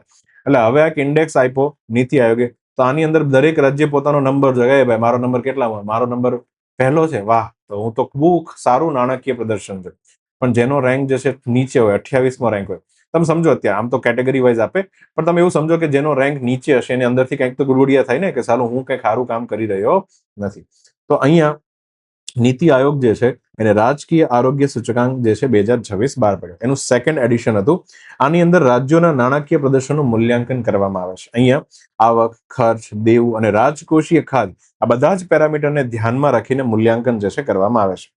જે ગયા વર્ષની પહેલી આવૃત્તિ હતી, કારણ કે આ બીજી આવૃત્તિ, પહેલી આવૃત્તિમાં 18 મેઇન રાજ્યોને જ ખાલી ધ્યાનમાં લીધા હતા. પણ હવે એની અંદર બાકીના 10 જે બાકી હતા એ બધાને એડ કરીને 28 રાજ્ય જે છે, 10 ક્યાંથી નોર્થ ઇસ્ટ અને હિમાલયના બાકી રહી ગયા હતા, હિમાચલ પ્રદેશ, ઉત્તરાખંડ, આ બધાને લઈ લીધા અને અલ્ટિમેટલી 28 રાજ્ય જે છે એનું નાણાકીય પ્રદર્શન કેવું છે એનું આખું મૂલ્યાંકન બહાર પાડ્યું છે. આમાં એ લોકોએ ખાસ ધ્યાનમાં રાખ્યું છે રાજકોષીય ખાધ. રાજકોષીય ખાધ. રાજકોષીય ખાધ તમારે સમજવી હોય તો ધ્યાનથી સમજી લો. બજેટના બે હિસ્સા છે ને, બજેટના બે હિસ્સા છે અને એકને આપણે કહીએ છીએ આવક અને એકને કહીએ છીએ જાવક. એકને કહીએ છીએ આવક, એકને કહીએ છીએ જાવક. હવે હું એમ કહું કે 100 રૂપિયા જે છે મારી આવક છે, 100 રૂપિયા શું છે? મારી આવક છે. અને મને ખબર હોય ને, મને પોતાને ખબર હોય, આટલા વર્ષના મારા કારનામાઓ મને ખબર હોય, તો મને ખબર છે કે ભાઈ 200 રૂપિયા જે છે, ચાલો એક કામ કરીએ, 300 રૂપિયા રાખીએ. કેટલા? 300. વધારે ખર્ચો રાખીએ. 300 રૂપિયા મારા પગ ખર્ચા છે, બરાબર. 200 રૂપિયા મને આવક થવાની એવું મને અંદાજો તો હોય જ. હવે અહીંયા હું શું કરું? તો અહીંયા મારી વખતે જયારે મારે બજેટ બનાવવાનું હોય ને હું ખાલી 100 રૂપિયા આવક દેખાડું તો પબ્લિક જે છે ઉહાપોહ કરી નાખે કે સરકાર હાવ કેવી છે. તો અહીંયા શું કરે? સરકાર 100 રૂપિયા આવક રાખે અને વત્તા જે છે બીજા 200 રૂપિયા, ધ્યાનથી સમજો, બીજા 200 રૂપિયા આ એક પ્રકારની લોન છે. શું છે? લોન છે, ઉધાર જે છે. અને સરકાર આવી ઉધાર લોન લઈ આવે, ઉધારી ઉપર હકાવતા હોય. આખો ગુજરાત ને બધું ઉધારી ઉપર હાલતું હોય. તો અહીંયા આવું લોન જે છે લઈને રાખે. હવે તમે વિચારો, હવે આ બાજુ આવક કેટલા રૂપિયા થઈ ગયા? 300 રૂપિયા. જાવક કેટલા થઈ ગયા? 300. તો બજેટની ખાધ કેટલી કહેવાય? 300 - 300 = 0. એટલે હંમેશા બજેટની ખાધ તમને પૂછે ને તે 0 જ હોય. બજેટની ખાધ, બજેટ ડેફિશિયટ કેટલી હોય? 0 હોય.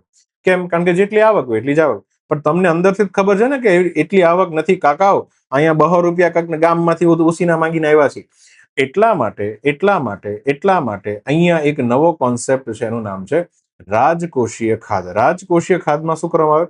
કુલ ખર્ચ, કુલ ખર્ચ જુઓ તો ભાઈ, કુલ ખર્ચ કેટલું છે? જાવક 300 રૂપિયા છે, માઇનસ ઉધાર લીધા સિવાયની, ઉધાર કેટલા લીધા હતા? 200 લીધા હતા. એના સિવાયની, એના સિવાય કેટલા? 100 રૂપિયા. એ બાદ કરી દેવાના. તો 300 માંથી 100 બાદ કરો તો જવાબ આવે 200 રૂપિયા. 200 રૂપિયાને શું કહેવાય? રાજકોષીય ખાધ. આટલું ખાધ છે, આટલું આપણે નથી કરી શક્યા. આપણી આવક હોય એની સામે જાવક વધારે છે. તો આમ જોવા જાવ ને તો રાજકોષીય ખાધ એ ખરેખર માથે કેટલું દેવું કર્યું છે એનો જ માપ હોય. અહીંયા હંમેશા જવાબ 200 જ આવે. ગામમાંથી કેટલા રૂપિયા સરકાર ઉઠાવીને લાવે છે એ જ ખરેખર રાજકોષીય ખાધ હોય. તો કુલ ખર્ચ માઇનસ ઉધાર લીધા સિવાયની કુલ આવક. ઉધાર કેટલા? 200 લીધા, એની સિવાયની તો 100 રૂપિયા કુલ આવક છે. એ તો જેન્યુન આવક છે. હા, 100 રૂપિયા વધે તો આપણું પ્રદર્શન, નાણાકીય પ્રદર્શન કેવું થાય? સારું થાય. આને કહેવાય રાજકોષીય ખાધ. હવે અહીંયા નીતિ આયોગે જે આખો ઇન્ડેક્સ રજૂ કર્યો એને અલ્ટિમેટલી આ જ 4 જેની કાયમની 4 કેટેગરી છે. એક તો બહુ હોશિયાર હોય એને કહેવાય અચીવર, બરાબર. પછી આવે ફ્રન્ટ રનર, પરફોર્મર અને એસ્પિરેશનલ. આ જે છે ને એસ્પિરેશનલ કહેવાય, બિચારા, બરાબર. હા, તો અહીંયા હવે ધ્યાનથી સમજો. આ જે આખો મેપ એમને રજૂ કર્યો છે 2026 નો, આની અંદર ગુજરાત ક્યાં છે ને ભાઈ એટલું તમારે જોઈ લેવાનું. ગુજરાત ક્યાં છે? ગુજરાત કઈ કેટેગરીમાં છે? જો તો અહીંયા રહ્યું. અને આ બધા જ રાજ્યો જે છે, બધા જ રાજ્યો ફ્રન્ટ રનર કેટેગરીમાં છે. ફ્રન્ટ રનર કયા રાજ્ય જે છે એ અચીવર કેટેગરીમાં છે? સૌથી શ્રેષ્ઠ કોણ હોય ને એ બી જોઈ લેવાનું. સૌથી શ્રેષ્ઠમાં કોણ કોણ છે જો તો અહીંયા. તો એક તો આ સરસ મજાનું કયું છે? આપણું કયું રાજ્ય? આ છે ઝારખંડ રાજ્ય, સોરી ઓડિશા રાજ્ય, અને ઉપર જે છે ઝારખંડ રાજ્ય ને, તો અહીંયા જે છે ઓડિશા, એને એક સારું કામ કર્યું છે, આ જે છે ઝારખંડ, બરાબર. આ ઉપરાંત નોર્થ ઇસ્ટના રાજ્યોમાં અહીંયા જે છે ને એક કોણે કામ સારું કર્યું છે, તો અહીંયા જે છે કયું રાજ્ય છે? UK, United Kingdom, UK Uttarakhand ભાઈ, અને આ જે છે અપ્પી, અરુણાચલ પ્રદેશ, અરુણાચલ પ્રદેશ. તો આટલા રાજ્યો જે છે એને અચીવર કેટેગરીમાં સારામાં સારું કામ કરીને દેખાડ્યું છે. બાકી બધા ફ્રન્ટ રનરમાં છે, અને સૌથી વાહિયાત કેટેગરીમાં કેરળ છે, પછી અહીંયા આંધ્રપ્રદેશ છે, વેસ્ટ બેંગાલ છે, આ બાજુ પંજાબ છે દેખાય, અને અહીંયા હિમાચલ પ્રદેશ છે, આ બાજુ અહીંયા નાગાલેન્ડ અને મણિપુર. હવે એ તો સમજી શકીએ છીએ કારણ કે હમણાં ખરાબ સિચ્યુએશન ત્યાં સર્જાણીથી, ખર્ચા વધી ગયા હોય. હા, તો અલ્ટિમેટલી આ રીતના જે છે તમારે યાદ રાખવાનું સ્ટેટ વાઇઝ ઇન્ડેક્સ. ઓકે, તો અહીંયા આખો રિપોર્ટ જે છે નીતિ આયોગે પ્રકાશિત કર્યો છે. ચલો, કઈ સંસ્થાએ કૃષિ ખાદ્ય પ્રણાલીઓ જે છે એની અંદર મહિલાઓનું એગ્રીકલ્ચરમાં જે યોગદાન છે ગજબનું છે. અને મારા માઈ જે છે બિચારા રાત દિવસ મહેનત કરીને આપણા માટે શું ઉગાડે છે? અનાજ ઉગાડે છે. તો ખાદ્ય સિસ્ટમમાં મહિલાઓનું યોગદાન ઉપર આખી વર્લ્ડ લેવલની આખી કોન્ફરન્સ જે છે એનું આયોજન કર્યું હતું. કઈ સંસ્થાએ કર્યું હતું તમારે કહેવાનું છે ચારમાંથી. કઈ સંસ્થાએ કર્યું હતું? બરાબર, વર્લ્ડ લેવલની કોન્ફરન્સ જે છે ભારતમાં યોજાઈ ગઈ. તો તાજેતરમાં Indian council four agriculture research જે છે એને 12 થી 14 માર્ચ દરમિયાન જે છે આ કોન્ફરન્સ જે છે અહીંયા ચાલી રહી છે. અહીંયા global conference on woman in agri food system આ કોન્ફરન્સનું નામ છે. અને અહીંયા ઘણી બધી સારી વાતો કરવામાં આવી. અહીંયા શિવરાજસિંહ ચૌહાણ જે છે ગેસ્ટ ઓફ ઓનર હતા એમને, અને દ્રૌપદી મુર્મુ દ્વારા એમનું રાષ્ટ્રપતિ દ્વારા ઉદઘાટન થયું. 15 થી વધુ રાષ્ટ્રીય અને આંતરરાષ્ટ્રીય સંસ્થા ભાગ લે છે. સરસ. અને એની થીમ છે પ્રગતિ તરફ આગળ વધવું અને નવી ઊંચાઈઓ પ્રાપ્ત કરવી. ઘણી બધી વાત કહે કે લખપતિ દીદીઓ કેટલી થઈ ગઈ છે વગેરે, આપણે કઈ કામ નથી. એટલું યાદ રાખો, 2026 નું વર્ષ જે છે યુનાઇટેડ નેશન્સે ઘોષિત કર્યું છે મહિલા ખેડૂત માટે આંતરરાષ્ટ્રીય વર્ષ 2026, યુનાઇટેડ નેશનનું આંતરરાષ્ટ્રીય વર્ષ, એની પણ વાત અહીંયા કરવામાં આવી. તો અહીંયા આન્સર આવશે Indian council four agriculture research. પછી આપણા ગુજરાતની અંદર તળાવ જે છે એનું સ્વાસ્થ્ય અને ઉપર હવા, નીચે તળાવ ઉપર હવા, એની ગુણવત્તા ઉપર રિયલ ટાઈમ દેખરેખ માટે લેક એન્ડ એર વોચ પહેલ કયા રાજ્ય દ્વારા શરૂ કરવામાં આવી હતી? તો ગુજરાત દ્વારા શરૂ કરાવી. ગુજરાતની અંદર ગુજરાત શહેરી વિકાસ મિશન જે છે અને ગુજરાત અર્બન ડેવલપમેન્ટ મિશન, શહેરને આપણે ડેવલપ કરવાની વાત કરીએ છીએ, તો શહેરી વિસ્તારમાં યાદ રાખજો, શહેરી વિસ્તારમાં જેટલા પણ તળાવ છે અને ઉપર હવા છે આ બંનેની સતત આપણે વોચ રાખવાની છે. તો એટલા માટે અહીંયા શહેરી તળાવનું સંરક્ષણ કરવાનું છે અને રિયલ ટાઈમમાં એરની ક્વોલિટી જે છે ને મેઝર કરતી રહેવાની. અને માની લો કે ખરાબ જે છે સર્ટેન લેવલ ઉપર એર ક્વોલિટી ઇન્ડેક્સ જાય અને 200-300 પહોંચી જાય તો ત્યાં સાયરન પણ વગાડવાની વાત જે છે કરવામાં આવી રહી છે. તો અહીંયા તળાવની સ્થિતિનું નિરીક્ષણ કઈ રીતના કરવું તો એ સમજીએ. તો અહીંયા ગુજરાત સરકાર સેટેલાઇટ ટેકનોલોજીનો ઉપયોગ કરવાના છે. એની મદદથી તળાવનો વિસ્તાર કેટલો મોટો નાનો થાય છે, પછી કચરો જે છે એની અંદર કેટલો ભેગો થાય છે, કારણ કે પબ્લિક છે ને તળાવ હોય ત્યાં કચરો નાખ્યા કરે ડોફી, અને શેવાળ કેટલો ત્યાં બને છે, પ્રદૂષણ કેટલું સ્તર ત્યાં સર્જાય છે, કારણ કે સરકાર તો સુજલામ સુફલામ યોજનામાં તળાવ ઊંડા કર્યા કરે, વળી પાછો આ લોકો તળાવની અંદર કચરો જે છે નાખ્યા કરે. હમણાં ઉનાળામાં તો ખૂબ નાખશે. તો અહીંયા એટલા માટે અહીંયા સરકાર બધી મોટી વાતો કરે, બાકી ખરેખર તમે જોજો અહીંયા સેટેલાઇટ દ્વારા હવે નજર રાખવાની કે મારા દીકરા કોણ જે છે એ તળાવ જે છે એને ખોદી અથવા તો તળાવ જે છે એને નુકસાન પહોંચાડવાનો પ્રયત્ન કરે છે. ઉપરથી બાપ પપ્પા બધું જોવે છે, ધ્યાન રાખજો. બીજું, રિયલ ટાઈમની હવા ગુણવત્તાની બી દેખરેખ રાખવાની. તો આની અંદર મ્યુનિસિપલ કોર્પોરેશન એવી 17 મ્યુનિસિપલ કોર્પોરેશન વાળા વિસ્તારોને ધ્યાનમાં લીધા છે, અને એની અંદર પણ ટાર્ગેટેડ 152 વિસ્તારો, ટોટલ 17ના 152 વિસ્તારો જે છે એની અંદર એર ક્વોલિટી જે છે એને મેઝર કરવાની છે. અને એક બધો ડેટા જે છે એક સેન્ટ્રલાઇઝ ડેશબોર્ડની અંદર આવી જશે, તો નાગરિકો પણ જોઈ શકશે કે ખરેખર ક્યાં કેવી એર ક્વોલિટી થઈ રહી છે. બરાબર ને? તો અહીંયા ગુજરાત સરકાર દ્વારા યોજના લાવવામાં આવી રહી છે.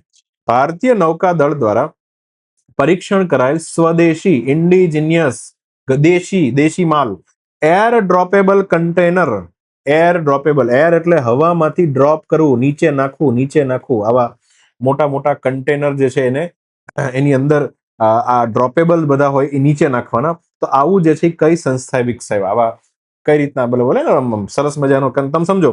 કારણ કે એક સમસ્યા શું છે કે ભારતની અંદર માની લો કે અહીંયાથી જહાજ આપણું હોય એ દૂર દરિયામાં ક્યાંક કામ કરતું હોય અને અચાનક જે છે ને જરૂર પડી ખાદ્ય સામગ્રી કે કોઈ પણ એવી સામગ્રી, તો આપણી પાસે એક એવું પ્લેન હોવું જોઈએ અને આખી એક સિસ્ટમ હોવી જોઈએ કે જ્યાં હવામાંથી જે છે ડ્રોપ કરી શકાય અને જે પણ આપણા નેવી આર્મીના જે યોદ્ધાઓ હોય એને સુધી ખાવાનું બધું સામગ્રી દવા બધું પહોંચી જાય.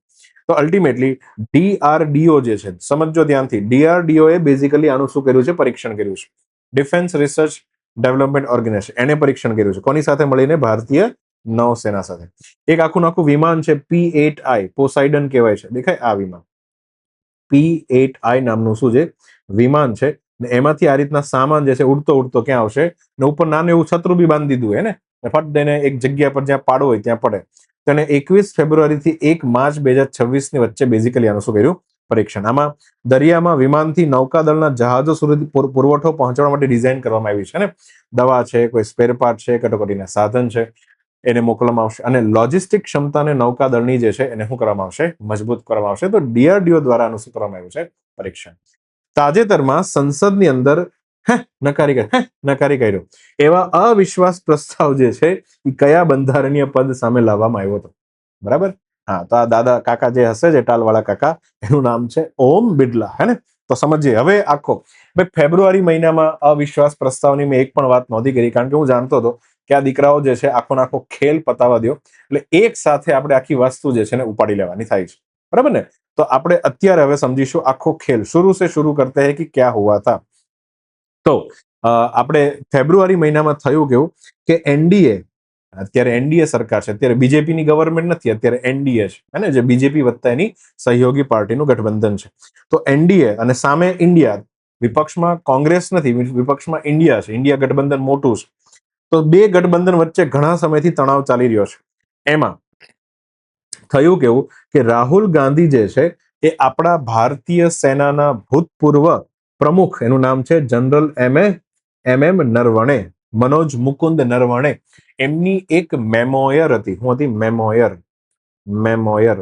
મેમોયર એટલે જે આ મેમરી, એક પ્રકારની મેમરી. આ મનોજ મુકુંદ નરવણે જ્યારે ભારતના આર્મીના જનરલ પદ ઉપર હતા, સૌથી ઊંચી પોસ્ટ કહેવાય, તો એ સમયે જ્યારે એમને જે મેમરીમાં જે અનુભવ છે એ એને લખાવો અને અલ્ટિમેટલી જે છે એની આખી શું પ્રકાશિત થવાની હોય? બુક પ્રકાશિત થવાની હોય. બરાબર ને? તો મેમોયર લખી અને પછી કોઈ પ્રકાશનને આપવામાં, જેમ કે અહીંયા મનોજ મુકુંદ નરવણે જે છે એને પેલું પેંગ્વિન નામનું પ્રકાશન જે છે એને પોતાની આ બુક જે છે આપી હતી કે તમે જે છે આને પબ્લિશ કરો અને અલગ અલગ બુક સ્ટોરની અંદર આ બુક આવી જોઈએ, અને બદલામાં જે છે રોયલ્ટી જે છે એ MM નરવણેને મળ્યા કરે. પણ હવે પ્રોબ્લેમ એ થઈ ગયો, આપણા ભારતમાં ડિફેન્સ મિનિસ્ટ્રીનો નિયમ છે કે જ્યારે ડિફેન્સના કોઈ માણસ, કારણ કે આવું બેમોર લખે ને એમાં ભારત સરકારના સિક્રેટ જે છે જાહેર કરી દે તો અઘરું થઈ જાય ને. તો ડિફેન્સ મિનિસ્ટ્રીનો એક નિયમ છે કે ડિફેન્સ સાથે જોડાયેલા કોઈ પણ વ્યક્તિએ કોઈ પણ બુક લખી હોય તો ડિફેન્સ મિનિસ્ટ્રીથી જ પબ્લિકેશન હાઉસ સુધી જવું જોઈએ. વચ્ચે મિનિસ્ટ્રી જ્યાં સુધી ક્લિયરન્સ ન આપે ત્યાં સુધી પોસિબલ થાય નહીં. તો અહીંયા MM નરવણે જે છે એને કેટલા સમયથી પોતાની મેમોયર જે છે ડિફેન્સ મિનિસ્ટ્રીને આપી હતી અને ડિફેન્સ મિનિસ્ટ્રીને કીધેલું કે આને જે છે તમે ક્લીન ચીટ આપો, તમે જોઈ લો એક વખત કે આમાં જેવો કોઈ લોચા પ્રોબ્લેમ હોય તો તમે એને ડિલીટ મારો. પણ ડિફેન્સ મિનિસ્ટ્રી હા પણ નથી પાડી રહી અને ના પણ નથી પાડી રહી, વચ્ચે વસ્તુ અધવચ્ચે લટકતી હતી. એટલે આપણા MM નરવણે શું કર્યું ખબર? એને ચાલાકી વાપરીને ડાયરેક્ટ પેંગ્વિનને પોતાનું મેમોયર જે છે એ મોકલી દીધું કે ડિફેન્સ મિનિસ્ટ્રીની હા આવે પછી તમારે આને પબ્લિશ કરી દેવાનું થાય છે. અને આ બાજુ જે છે આ કર્યું છે આપણા જનરલે જાણી જોઈને, કારણ કે દેશની સેવા માટે વસ્તુ બહુ જરૂરી છે. અહીંયા MM નરવણે જે છે એને એક વસ્તુ કરી, આ પોતાનું જ મેમોયર જે છે એને લીક કરાવ્યું. શું કરાવડાવ્યું? લીક કરાવડાવ્યું. બરાબર, હવે કહેશે તો નહીં પણ આપણે બધા જ જાણીએ છીએ. લીક કરાવ્યું અને આ લીક કરેલું મેમોયર પહોંચી ગયું કોની પાસે? રાહુલ ગાંધી. હે ને? રાહુલ ગાંધી જે છે વિપક્ષના મેમ્બર છે અને એમણે આ મેમોયરની અંદર એક ઘટના વાંચી કે જેમાં MM નરવણે કહે છે કે જ્યારે ચાઇના જે છે એને ભારતની અંદર ડોકલામ ઉપર જ્યારે અટેક કર્યો હતો અને ભારતનો ઘણો બધો વિસ્તાર જે છે એને કબજે કરી લીધેલો, પણ આ સમાચાર જે છે આમ જનતા સુધી પહોંચ્યા નથી. અને આમ જનતાથી આ સમાચાર દાબાવી દેવામાં આવ્યા છે. દેશનો મુદ્દો છે, પણ આપણા લોકલાડીલા વડાપ્રધાન જે છે એને એવું લાગતું હતું કે આ રાષ્ટ્રીય સુરક્ષાની સમસ્યા છે અને એટલા માટે જે છે ક્યાંક ને ક્યાંક ગવર્મેન્ટે પોતાની નબળાઈ છુપાવવા માટે બેઝિકલી આ કાંડ કર્યો છે. તો ચાઇનાએ ભારતની ઘણી બધી જમીન જે છે ઝાપટી મારી છે હે ને, એ આપણા જ સેનાના, તમે વિચારો સેનાની પોસ્ટ ઉપર જે વ્યક્તિ હોય ને જેવો તેવો ન હોય, દેશ માટે બલિદાનની ભાવના હોય, એ જ વ્યક્તિ ત્યાં પહોંચી શકે. તો અને કે એમ કરિયપ્પાએ પણ કીધેલું કે સેના હંમેશા પોલિટિક્સથી દૂર રહી અને દેશ ભાવનાને પહેલા વિચારે. તો અલ્ટિમેટલી હે ને અહીંયા એક લલ્લન ટોપ કરીને ચેનલ ઉપર પણ અહીંયા MM નરવણે એક સ્પષ્ટ વાત કહી દીધેલી કે આ વસ્તુ ખરેખર થઈ છે. તો અલ્ટિમેટલી આ બુક પછી લીક થઈ ગઈ હે ને, અને અલ્ટિમેટલી અહીંયા રાહુલ ગાંધી જે છે એ શું કર્યું, રાહુલ ગાંધીએ આના વિશે એને સંસદની અંદર લોકસભામાં ચર્ચા કરવા માટે સમય માંગ્યો. ચર્ચા કરવા માટે સમય કે મારે ચર્ચા કરવી છે આપણા જનરલ જે છે એની બુક માંથી, મારે આ પ્રસંગ લોકોને કહેવો છે કે કઈ રીતના ચાઇનાએ ભારતની અંદર અટેક કરીને ભારતની જમીન જે છે વધારે પડતી આંચકી લીધી છે. તો અલ્ટિમેટલી અહીંયા એ સમયે સરકારે રાહુલ ગાંધી જે છે એને એક પણ શબ્દ બોલવાની ના પાડી દીધી. ઉલટાનું બોલતા હતા તો વચ્ચે ઉભો રાખી દીધો અને કીધું, ચૂપ બેસ, હેઠો બેસ, કઈ આવડતું નથી, ખરાબ ડોફા બોફા, આમ કરીને ભાઈને બોલવાની પરમિશન. અને લોકસભાની જે પેલી રૂલ બુક છે એના પણ ઘણા બધા નિયમો ટાંકી અને અલ્ટિમેટલી આ વાત કરે. તમે સમજો, આપણે એક આર્ટિકલની વાત કરી હતી, આર્ટિકલ નંબર 105 અને આર્ટિકલ નંબર 194. એમાં જે આર્ટિકલ નંબર 105 આપણા બંધારણની અંદર છે, એમાં શું લખ્યું છે કે જે પણ સંસદના મેમ્બર ઓફ પાર્લામેન્ટ છે એને વિશેષ અધિકાર છે, એને વાણી સ્વાતંત્રતાનો વિશેષ અધિકાર છે આમ જનતા કરતા. તો એ બોલી શકે છે, અમુક વસ્તુ ખુલ્લે આમ બોલી શકે છે. સરકારે એવું કીધું કે આ બુક જે છે એ બેઝિકલી પબ્લિશ નથી થઈ અને પબ્લિશ થયા વગરની બુક ઉપર લોકસભામાં બોલવું એ મનાઈ છે એઝ પર ધ લોકસભાની રૂલ બુક, હે ને. તો અહીંયા જે છે રાહુલ ગાંધી જે છે, આમ તો રાહુલ ગાંધી 100% સાચા છે, આમ ખોટા નથી, અને આવી બુક ઉપર બોલી જ શકે છે કારણ કે દેશનો મુદ્દો છે. ચાઇનાએ જે છે ઘણી બધી જમીન જે છે હડપી લીધી છે.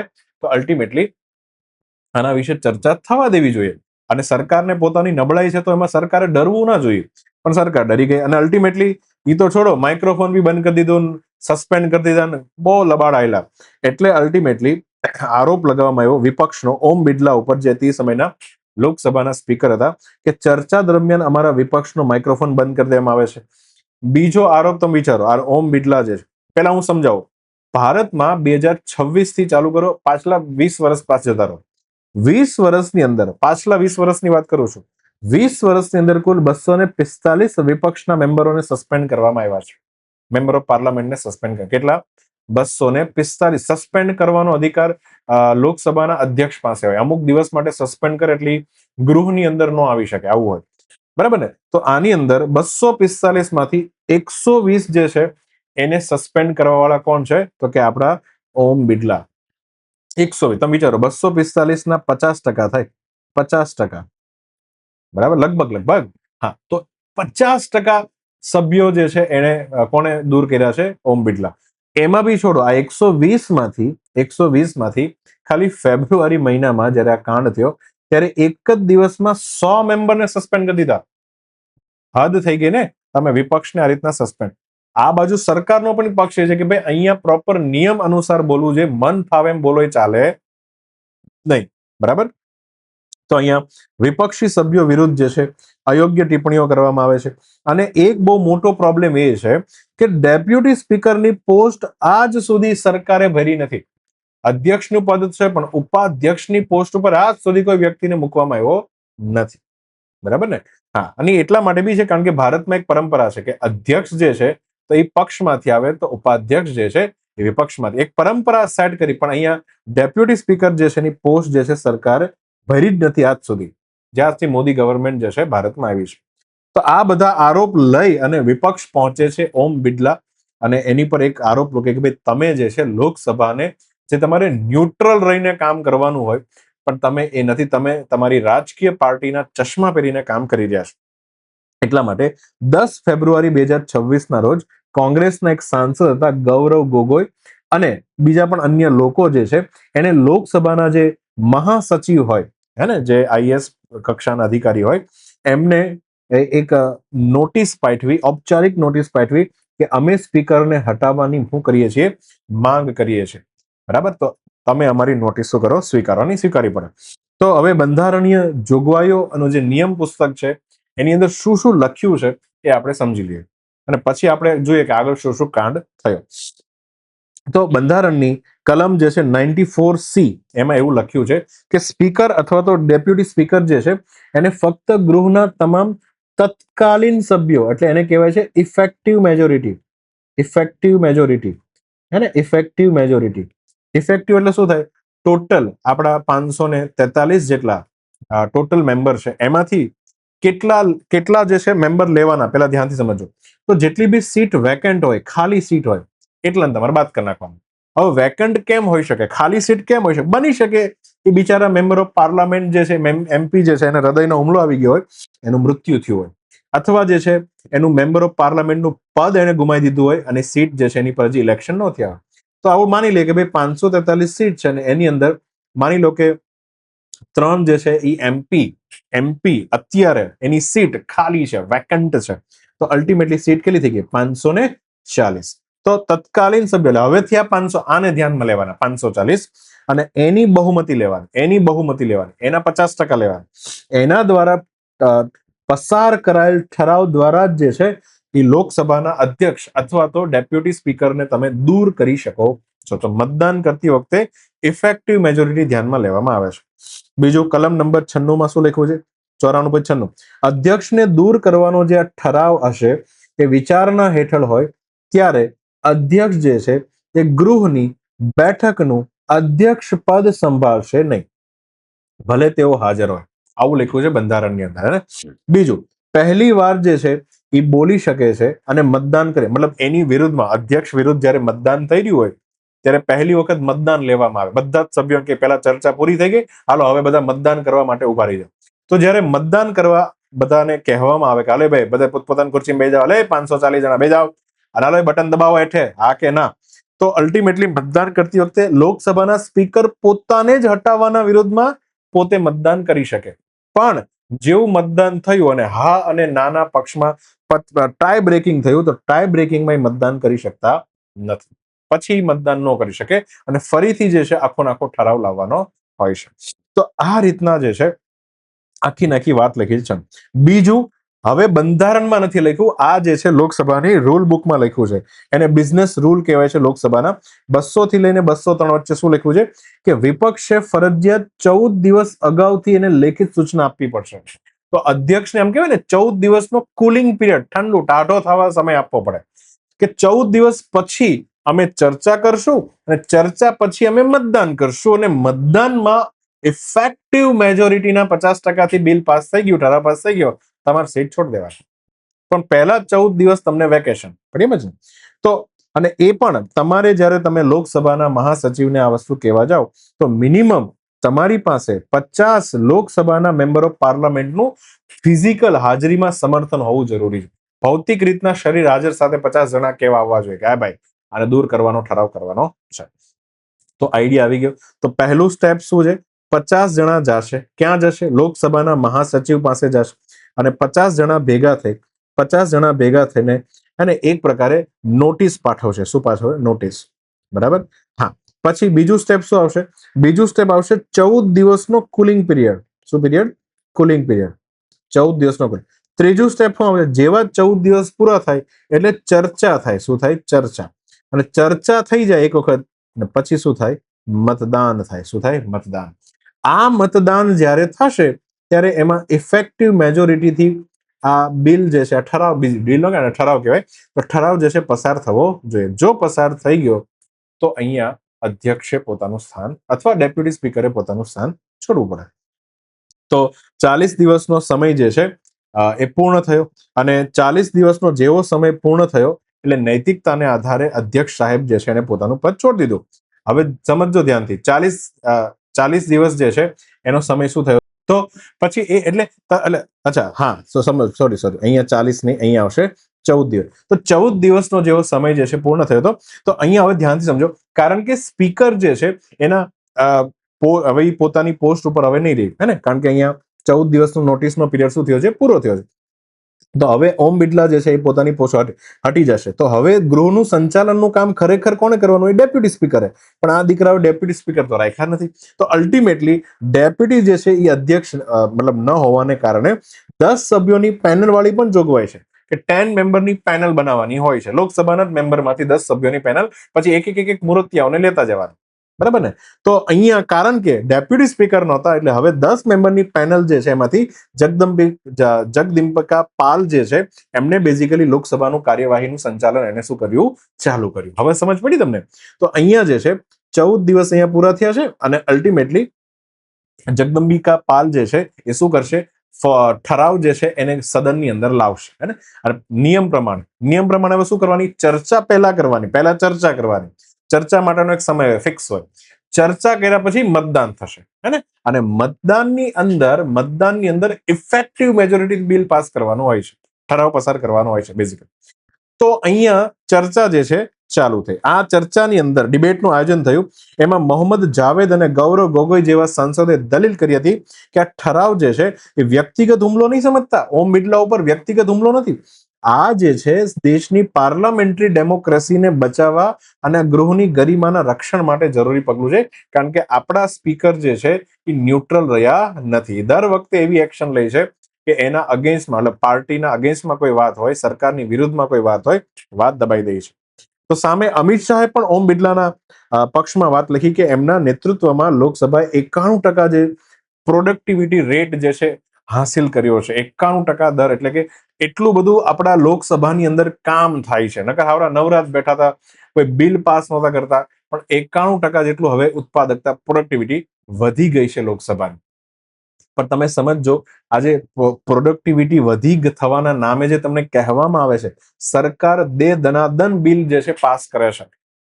નિયમ એવો હોવો જોઈએ કે જેટલા પણ બિલ કાનૂન બનાવવા માટે લોકસભાની અંદર લાવવામાં આવે છે તો એની અંદર સંસદીય સમિતિને આ બધા બિલો આપવા જોઈએ કે જેથી એની અંદર કોઈ પણ લોચા કે પ્રોબ્લેમ હોય એને સુધારી શકે. બરાબર ને? તાજેતરમાં જે આપણે શાંતિ બિલ જોયું હતું, આની અંદર શું કર્યું હતું? લિમિટેડ લાયબિલિટી ગુજારતી હતી કે જે પણ આ રિલાયન્સ અંબાણી, મુકેશભાઈ આ બધા જે છે એની પર કોઈ પ્રકારની જવાબદારી નહીં રહે કે જો ન્યુક્લિયર કોઈ પ્લાન્ટની અંદર ધમાકો થયો હતો, કોઈ જવાબદારી, લિમિટેડ લાયબિલિટી. બોલો. અને આ બિલ પાસ બી થઈ ગયું.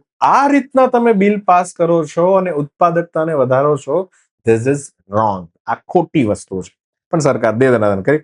એમાં અમિત શાહથી બોલાઈ ગયું કે હા, રાહુલ ગાંધીને કોઈ કંઈક શીખવાડો નહીં, અને કે આવડે જ નથી આવડતું ટોપાને. એટલા માટે અહીંયા અમિત શાહ વિરુદ્ધ જે છે દબાદબ વિપક્ષે હોબાળો મચાવ્યો. 11 માર્ચના દિવસે ચર્ચા પૂરી થઈ અને મતદાન કરવાનું હતું. તો અહીંયા વિપક્ષ જે છે એને એટલો બધો હોબાળો મચાવ્યો, પોતાની સીટ ઉપરથી ઉભા થઈ અને હોલમાં ધસી આવ્યા. પેલું વેલ હોય ને એમાં ધસી આવ્યા બધા. હાય હાય હાય હાય કરવા લાગ્યા. હવે આ બાજુ જગદંબિકા સાહેબ જે છે કહી રહ્યા છે કે ભાઈ પોતપોતાની ખુરશીમાં બેસો, ઇફેક્ટિવ મેજોરિટીના આધારે મતદાન કરવાનું છે કાકાઓ, પણ કોઈ બેઠું નહીં. હવે અહીંયા કારણ કે કોઈ બેઠું નહીં તો અલ્ટિમેટલી જે છે જગદંબિકા પાલે એક બીજી વસ્તુ કરી. આમ તો ખરેખર ન કરવી જોઈએ પણ છતાં કરી નાખી. અહીંયા મતદાન લેવાને બદલે પ્રોપર બટન દબાવવાળી પ્રોસેસ કરવાને બદલે ધ્વનિ મતદાન જે છે એ પ્રોસેસ ચાલુ કરી દીધી.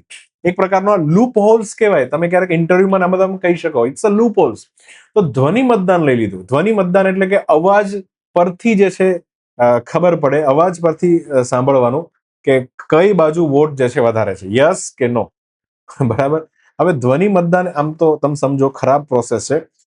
કદાચ ઔપચારિક મતદાન લીધું હોતે તો પણ ઓમ બિરલા જે છે ને દૂર કરી શકાય પ્રોસેસ હતી જ નહીં. કારણ કે ઇફેક્ટિવ મેજોરિટીમાં પણ અત્યારે એનડીએ પાસે શું છે? સંપૂર્ણ બહુમત છે. તો ધ્વનિ મતદાન લીધું ખોટું નથી, પણ ઔપચારિક મતદાન લેવાની આદત રાખવી જોઈએ.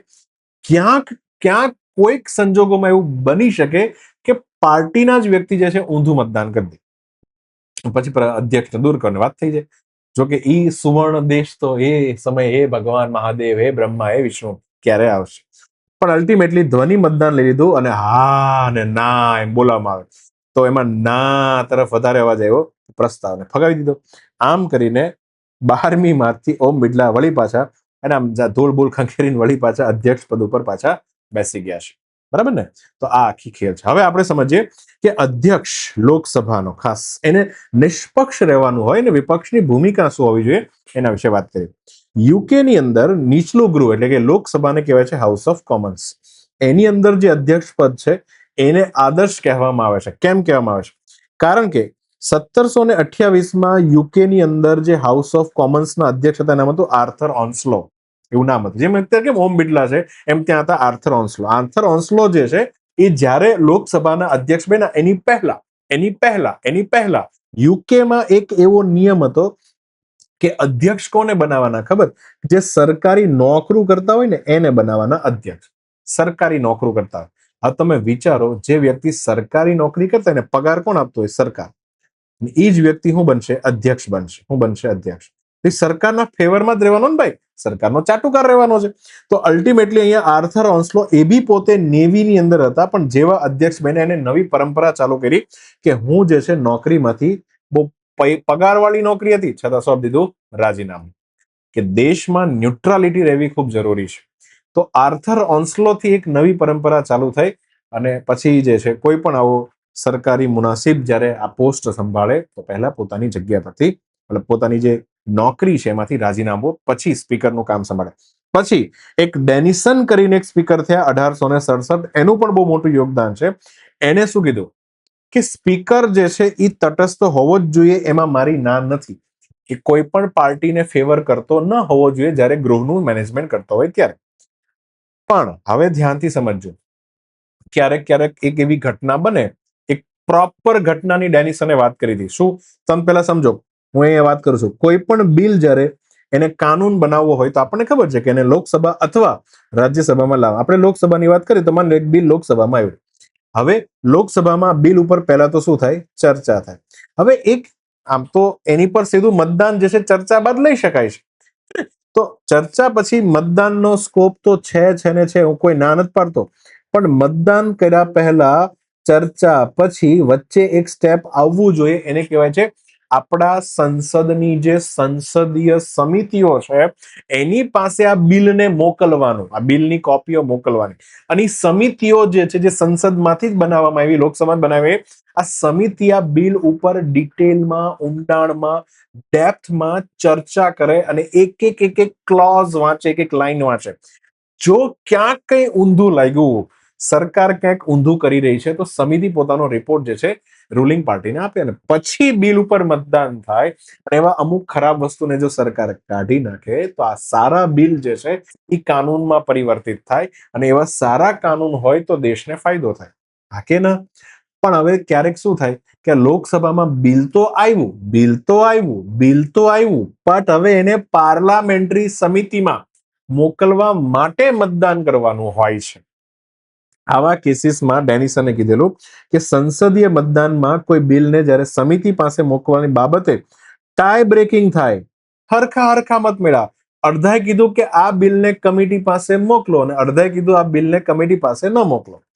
આવા કેસીસમાં ટાઈ બ્રેકિંગ થયું ને, ટાઈ બ્રેકિંગમાં અધ્યક્ષે મતદાન ન કરવાનું હોય. પણ અહીંયા ડેનિસને એવું કીધું કે આને મતદાન ખરેખર કરવું જોઈએ અને હા પાડવી જોઈએ.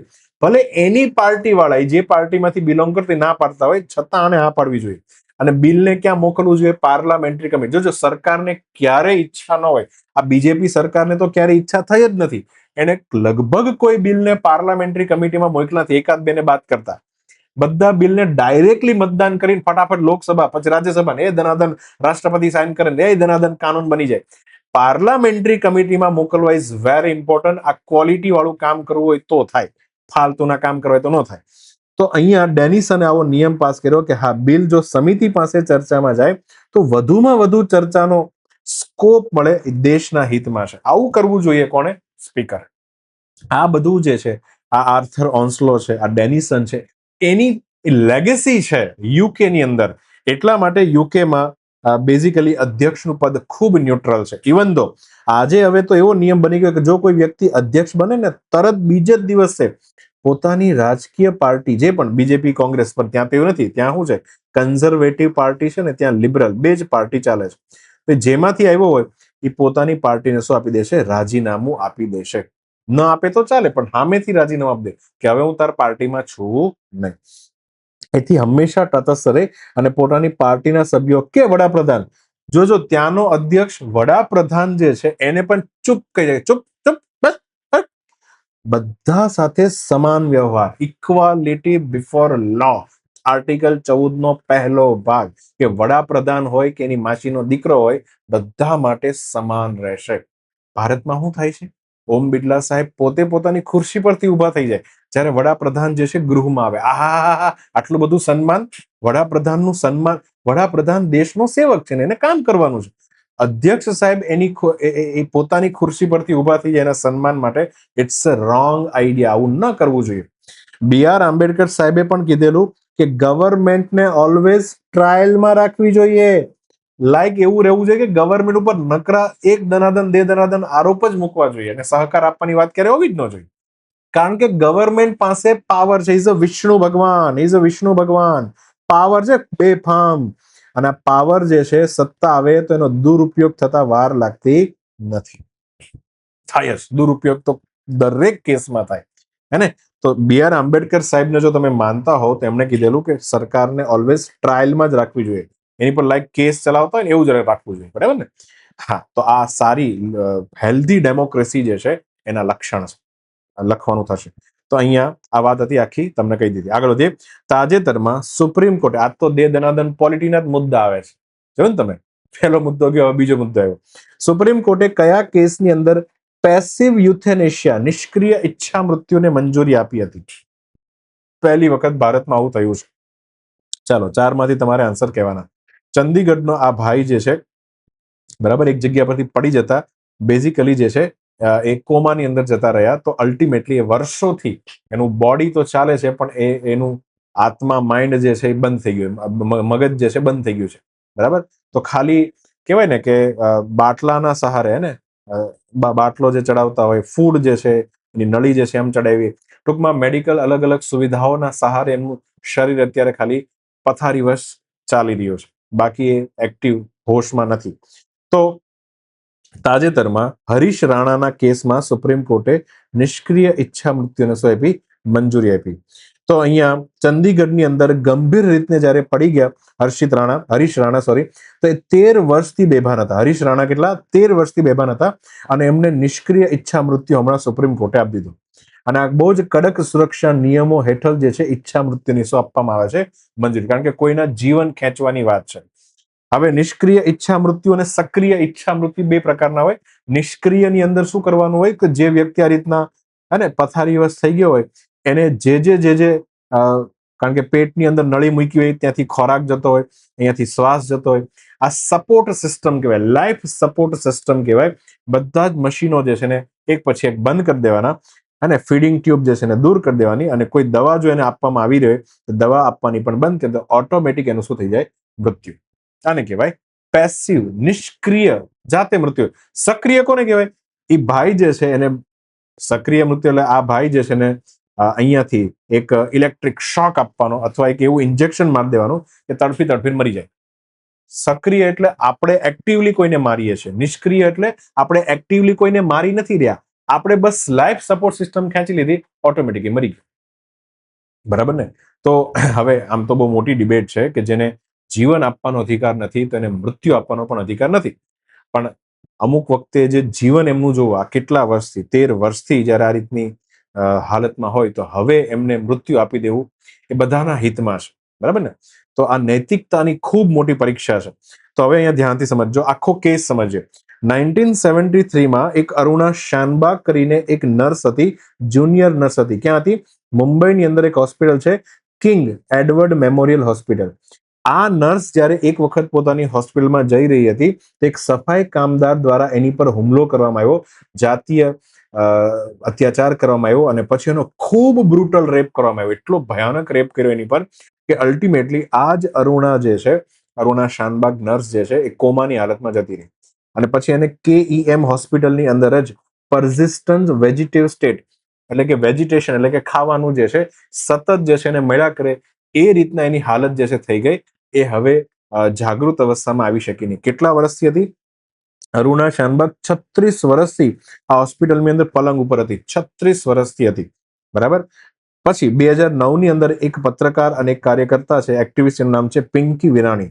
કોમન કોઝ કરીને એક બેઝિકલી NGO ચલાવે છે. તો પિંકી વિરાણી જે છે એને આર્ટિકલ 32 હેઠળ રીટ પિટિશન દાયર કરી. આર્ટિકલ 32 શું કહે છે આપણા બંધારણના મૂળભૂત અધિકારમાં? કે બંધારણીય ઇલાજોનો અધિકાર, કે જો ફંડામેન્ટલ રાઇટનું હનન થતું હોય તમે કોર્ટમાં રીટ ઇસ્યુ કરાવી શકો. અહીંયા એને રીટ ઇસ્યુ કરી. શું કરી કે અહીંયા બળજબરીથી એમને ખોરાક આપવામાં આવે છે અરુણાને જીવતી રાખવા માટે. આઈ નો ધેટ, બટ 21 નંબરનું ફંડામેન્ટલ રાઇટ એવું કહે છે કે જીવન તો જીવવાનું, પણ ગૌરવમય જીવન હોવું જોઈએ. તો એનું શું થઈ રહ્યું છે? ઉલ્લંઘન. આ એનું શું ગૌરવ? બિચારીને કઈ રીતના જીવાડે? ચાલો, તો પિંકી વિરાણીએ આ મુદ્દાને ઉઠાવ્યો કે અરુણા શાનબાગનું ગૌરવમય જીવન નથી, ખાલી જીવન છે. તો આર્ટિકલ 21 નું ઉલ્લંઘન થઈ રહ્યું છે. તો આ જે છે એને બંધ કરો અને એને પેસિવ યુથેનેશિયા આપી એમને મૃત્યુ આપો, તો એનું ગૌરવ જે છે જળવાશે. તો અલ્ટિમેટલી એક લેન્ડમાર્ક ચુકાદો 2011માં આવ્યો અને અહીંયા કોર્ટે એવું કીધું. કોર્ટે શું કીધું સમજો. કોર્ટે પહેલા તો એ સમજાવ્યું કે ભાઈ અરુણાના જીવનનો અંત લાવવાની જે આ પિંકી વિરાણીની અરજી જે છે, ભાઈ તારી અરજી અહીંયા ચાલશે નહીં. પહેલી વાત. કેમ?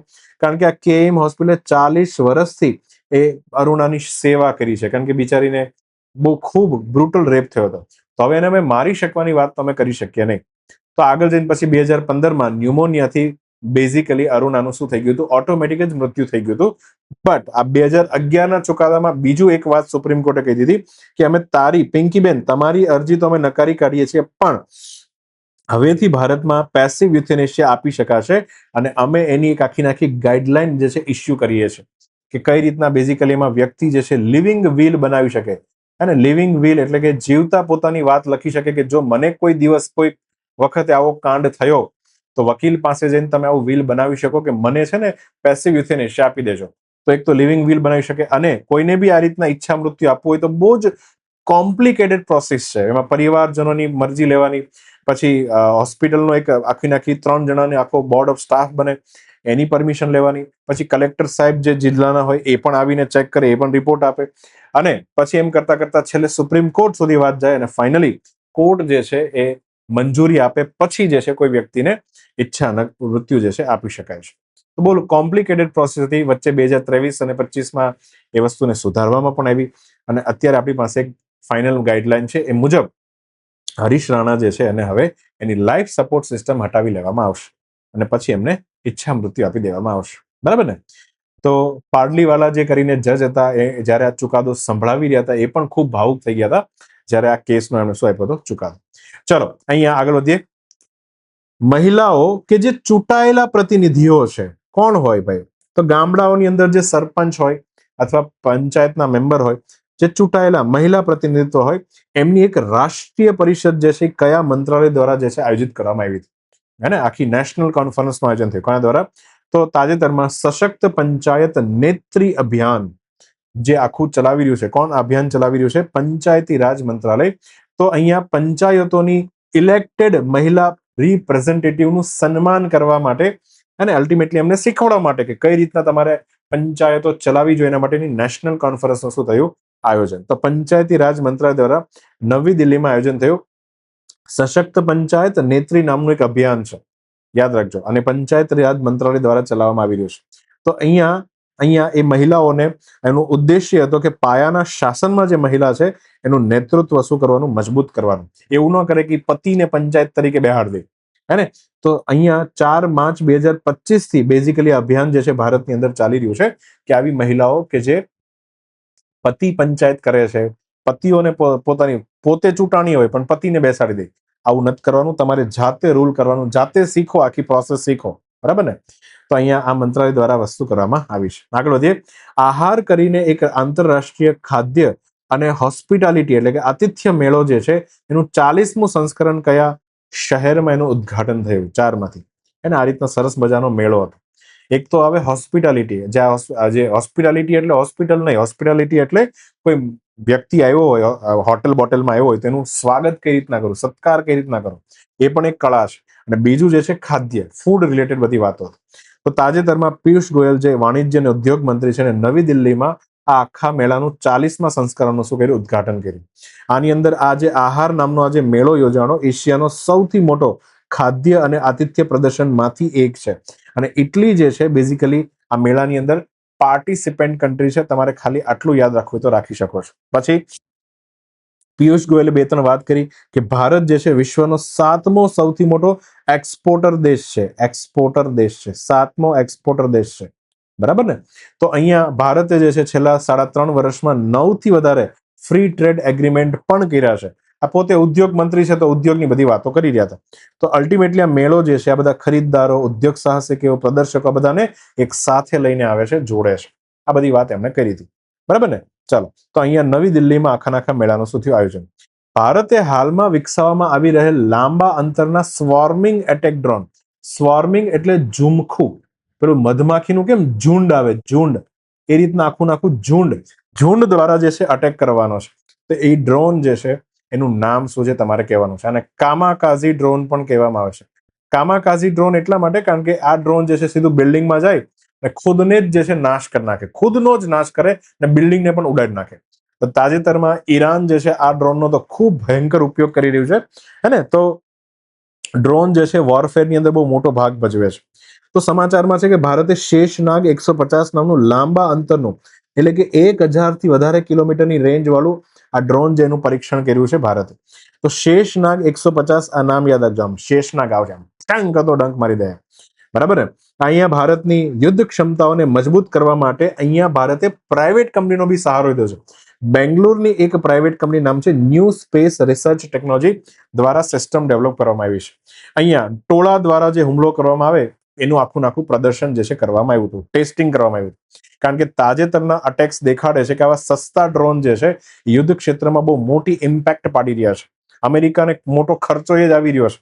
સામે ઈરાનનું સસ્તું ડ્રોન આવે ને અમેરિકાની મોંઘી થાડ મિસાઇલ જે છે એને તોડવા માટે વપરાય છે. તો અમેરિકાને તો ખૂબ રૂપિયા જાય છે. જો કે અમેરિકાને કઈ વાંધો નથી, તો ડોલર પ્રિન્ટ કરીને રૂપિયા છાપી શકે, કારણ કે ઇન્ટરનેશનલ ટ્રેડ જે છે ડોલરમાં થવાનો. તમે યાદ રાખજો, અમેરિકાને તો નુકસાન થોડું ઘણું થશે, એની ઇમ્પેક્ટ આપણે વધારે ભોગવવી પડશે. કારણ કે અમેરિકામાં મોંઘવારી ન આવે, મોંઘવારી સમગ્ર વર્લ્ડમાં આવી જાય. એક આવો ઇકોનોમીનો સિદ્ધાંત છે, હે ને? તો આવો બી ખેલ થશે. 5 કલાક સુધી એનો ફ્લાઇટનો ટાઈમ છે અને 25 થી 40 કિલોમીટર દારૂગોળો જે છે એ લઈ જઈ 25 થી 40 કિલોગ્રામ દારૂગોળો જે છે એ લઈ જઈ શકે છે એવું. અને આપણું ડ્રોન, એનું નામ છે શેષનાગ 150. આગળ વધીએ. આંતરરાષ્ટ્રીય મેલેરિયા પરિષદ 2026 કયા શહેરમાં યોજાઈ હતી? તો તાજેતરમાં નવી દિલ્હીની અંદર આંતરરાષ્ટ્રીય મલેરિયા પરિષદ 2026 નું શું થયું આયોજન? કોણે આયોજન કર્યું? Indian council of medical research, ICMR, અને એની પણ એક ઇન્સ્ટિટ્યૂટ છે, એનું નામ છે national institute of malaria research. આખી ઇન્સ્ટિટ્યૂટ છે એ મેલેરિયાને હટાવવા માટે કામ કરે છે. મેલેરિયા અને ડેન્ગ્યુ લગભગ બંનેના જે સિમ્પટમ્સ છે સરખા હોય છે. મેલેરિયા કોનાથી થાય? પ્લાઝ્મોડિયમ નામના પરોપજીવીથી થાય છે. અને પરોપજીવીથી થાય છે. પ્લાઝ્મોડિયમ નામના. એમાં બી આ પ્લાઝ્મોડિયમ પરોપજીવી છે ને મચ્છરની અંદર ઘૂસી ગયા હોય. કયું મચ્છર? માદા મચ્છર. પુરુષ નહીં, પુરુષ હેરાન નથી કરતા, માદાઓ હેરાન કરે. એનાફિલિસ માદા મચ્છર જે છે એને કરડવાથી બેઝિકલી આ મલેરિયા નામનો શું થાય છે? રોગ થાય છે. ભારત સરકારે ટાર્ગેટ રાખ્યો છે કે 2030 સુધીમાં આપણે મલેરિયા ભારતમાંથી શું કરી દઈશું? નાબૂદ કરી દઈશું. જોઈએ કઈ રીતના નાબૂદ કરીએ છીએ. ચાલો, પછી તાજેતરમાં કયા દેશ સાથે રમતગમત સહયોગ વધારવાની ચર્ચા ભારતે કરી અને બંને રાષ્ટ્રો જે છે રમતગમતના સંબંધોના 100 વર્ષ જે છે એ પૂરા કરી રહ્યા છે. ભાઈ, એક નાની એવી મનસુખભાઈ માંડવિયા જે આપણા રમતગમત ખેલ મંત્રાલયના મંત્રી છે, એમણે ન્યુઝીલેન્ડના ભાઈ સાથે થોડું ઘણું ડિસ્કશન કર્યું છે. બરાબર ને? તો અહીંયા આન્સર આવશે ન્યુઝીલેન્ડ. તો તાજેતરમાં ભારત અને ન્યુઝીલેન્ડ જે છે એના રમતગમત સંબંધના 100 વર્ષ પૂર્ણ થયા છે. કેમ 100 વર્ષ પૂર્ણ થયા છે? કારણ કે એક્ઝેક્ટ 100 વર્ષ પહેલા, કે 1926માં ભારતની આર્મીની એક ટીમ જે છે એ ન્યુઝીલેન્ડની અંદર હોકી જે છે એના પ્રવાસ ઉપર ગઈ હતી. તો ત્યારથી બંને દેશ વચ્ચે એક પ્રકારે રમતગમતના સંબંધો બનાવવાના હતા. વળી પાછા સંબંધના 100 વર્ષ પૂરા થયા છે. તો અહીંયા આ મંત્રી સાહેબ જે છે એને ક્રિસ બિશપ અને રોસ ટેલર, તમે ક્રિકેટના પ્લેયર ઓળખો ને, આ બધા સાથે શું કર્યું? ડિસ્કશન કર્યું કે કઈ રીતના હજી સહયોગ જે છે વધારી છે. કયા ક્ષેત્રમાં? એવા ક્ષેત્ર પકડવાના કે જે ક્રિકેટ સિવાય ના હોય. ફોર એક્ઝામ્પલ રગ્બી છે અને ટોઈંગ છે, પછી વહાણવટું છે, એથ્લેટિક્સ છે, સાયકલિંગ છે. આની અંદર ભાગીદારી વધારવા માટે શું કરી શકાય એના બંને વચ્ચે શું થયું? ડિસ્કશન. તો New Zealand is the right answer. તો અહીંયા આપણો સેશન શું થાય છે? સમાપ્ત થાય છે. તો ફટાફટ જે છે આપણે સમરી જોઈએ. ચાલો, પહેલો, નવી ઓળખાયેલી આજે બકી રીબુ વારિદઝા નામની પ્રજાતિના અશ્મી જે છે એ અરારીબ બેસિનમાંથી મળ્યા છે, બ્રાઝિલમાંથી. ભારતમાં વાદળી અને સફેદ ચકલી ગુજરાતના પાવાગઢમાંથી મળી આવી હતી. પછી ડિજિટલ પ્લેટફોર્મમાં બગ બાઉન્ટી પ્રોગ્રામ જે છે UIDI આધાર કાર્ડ બનાવતી સંસ્થાએ ચાલુ કર્યો હતો. પછી નાણાકીય પ્રદર્શન, રાજ્યોનું નાણાકીય પ્રદર્શન સુધારવા માટે નીતિ આયોગે ફિસ્કલ હેલ્થ ઇન્ડેક્સ જે છે બહાર પાડ્યો છે. બરાબર?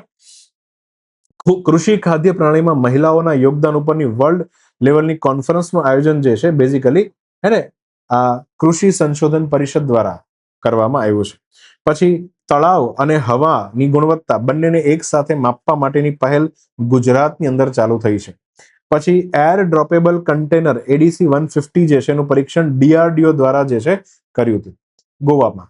પછી લોકસભાના સ્પીકર વિરુદ્ધ જે છે બેઝિકલી હે ને અહીંયા અલ્ટિમેટલી નો કોન્ફિડન્સ મોશન જે છે લાવવામાં આવ્યું હતું, પણ જેને તાજેતરમાં નકારી કાઢવામાં આવ્યું છે. સુપ્રીમ કોર્ટે જે છે હરીશ રાણા જે ચંદીગઢના વ્યક્તિ છે એમને નિષ્ક્રિય ઈચ્છા મૃત્યુને શું આપી દીધી છે, મંજૂરી આપી દીધી છે. મહિલા દ્વારા ચૂંટાયેલા પ્રતિનિધિઓ જે છે એનું રાષ્ટ્રીય લેવલની કોન્ફરન્સ પંચાયતી રાજ મંત્રાલયે શું કરી છે, શરૂ કરી છે. આહાર નામનો જે છે એશિયાનો સૌથી મોટો મેળો જે છે એનું 40મું સંસ્કરણ નવી દિલ્હી ખાતે યોજાનો છે. શેષનાગ 150 નામનું જે કામાકાઝી ડ્રોન જે છે એને ભારત સરકારે જે છે હમણાં તાજેતરમાં વિકસાવવામાં આવ્યું છે, એનું પરીક્ષણ કર્યું છે. પછી ઇન્ટરનેશનલ મલેરિયા કોન્ફરન્સ જે છે એ નવી દિલ્હીની અંદર યોજાણી છે. પછી ભારતે ન્યુઝીલેન્ડ સાથે મળીને એના 1926 થી 100 વર્ષના સંબંધના ભાગરૂપે રમતગમતમાં સહયોગ વધારવા ઉપર શું કરી છે, ચર્ચા કરી છે. તો આ સાથે આપણે આપણા સેશનને સમાપ્ત કરીએ છીએ. મળીએ પાછા નેક્સ્ટ સેશનમાં. જય હિન્દ, જય હિન્દુસ્તાન.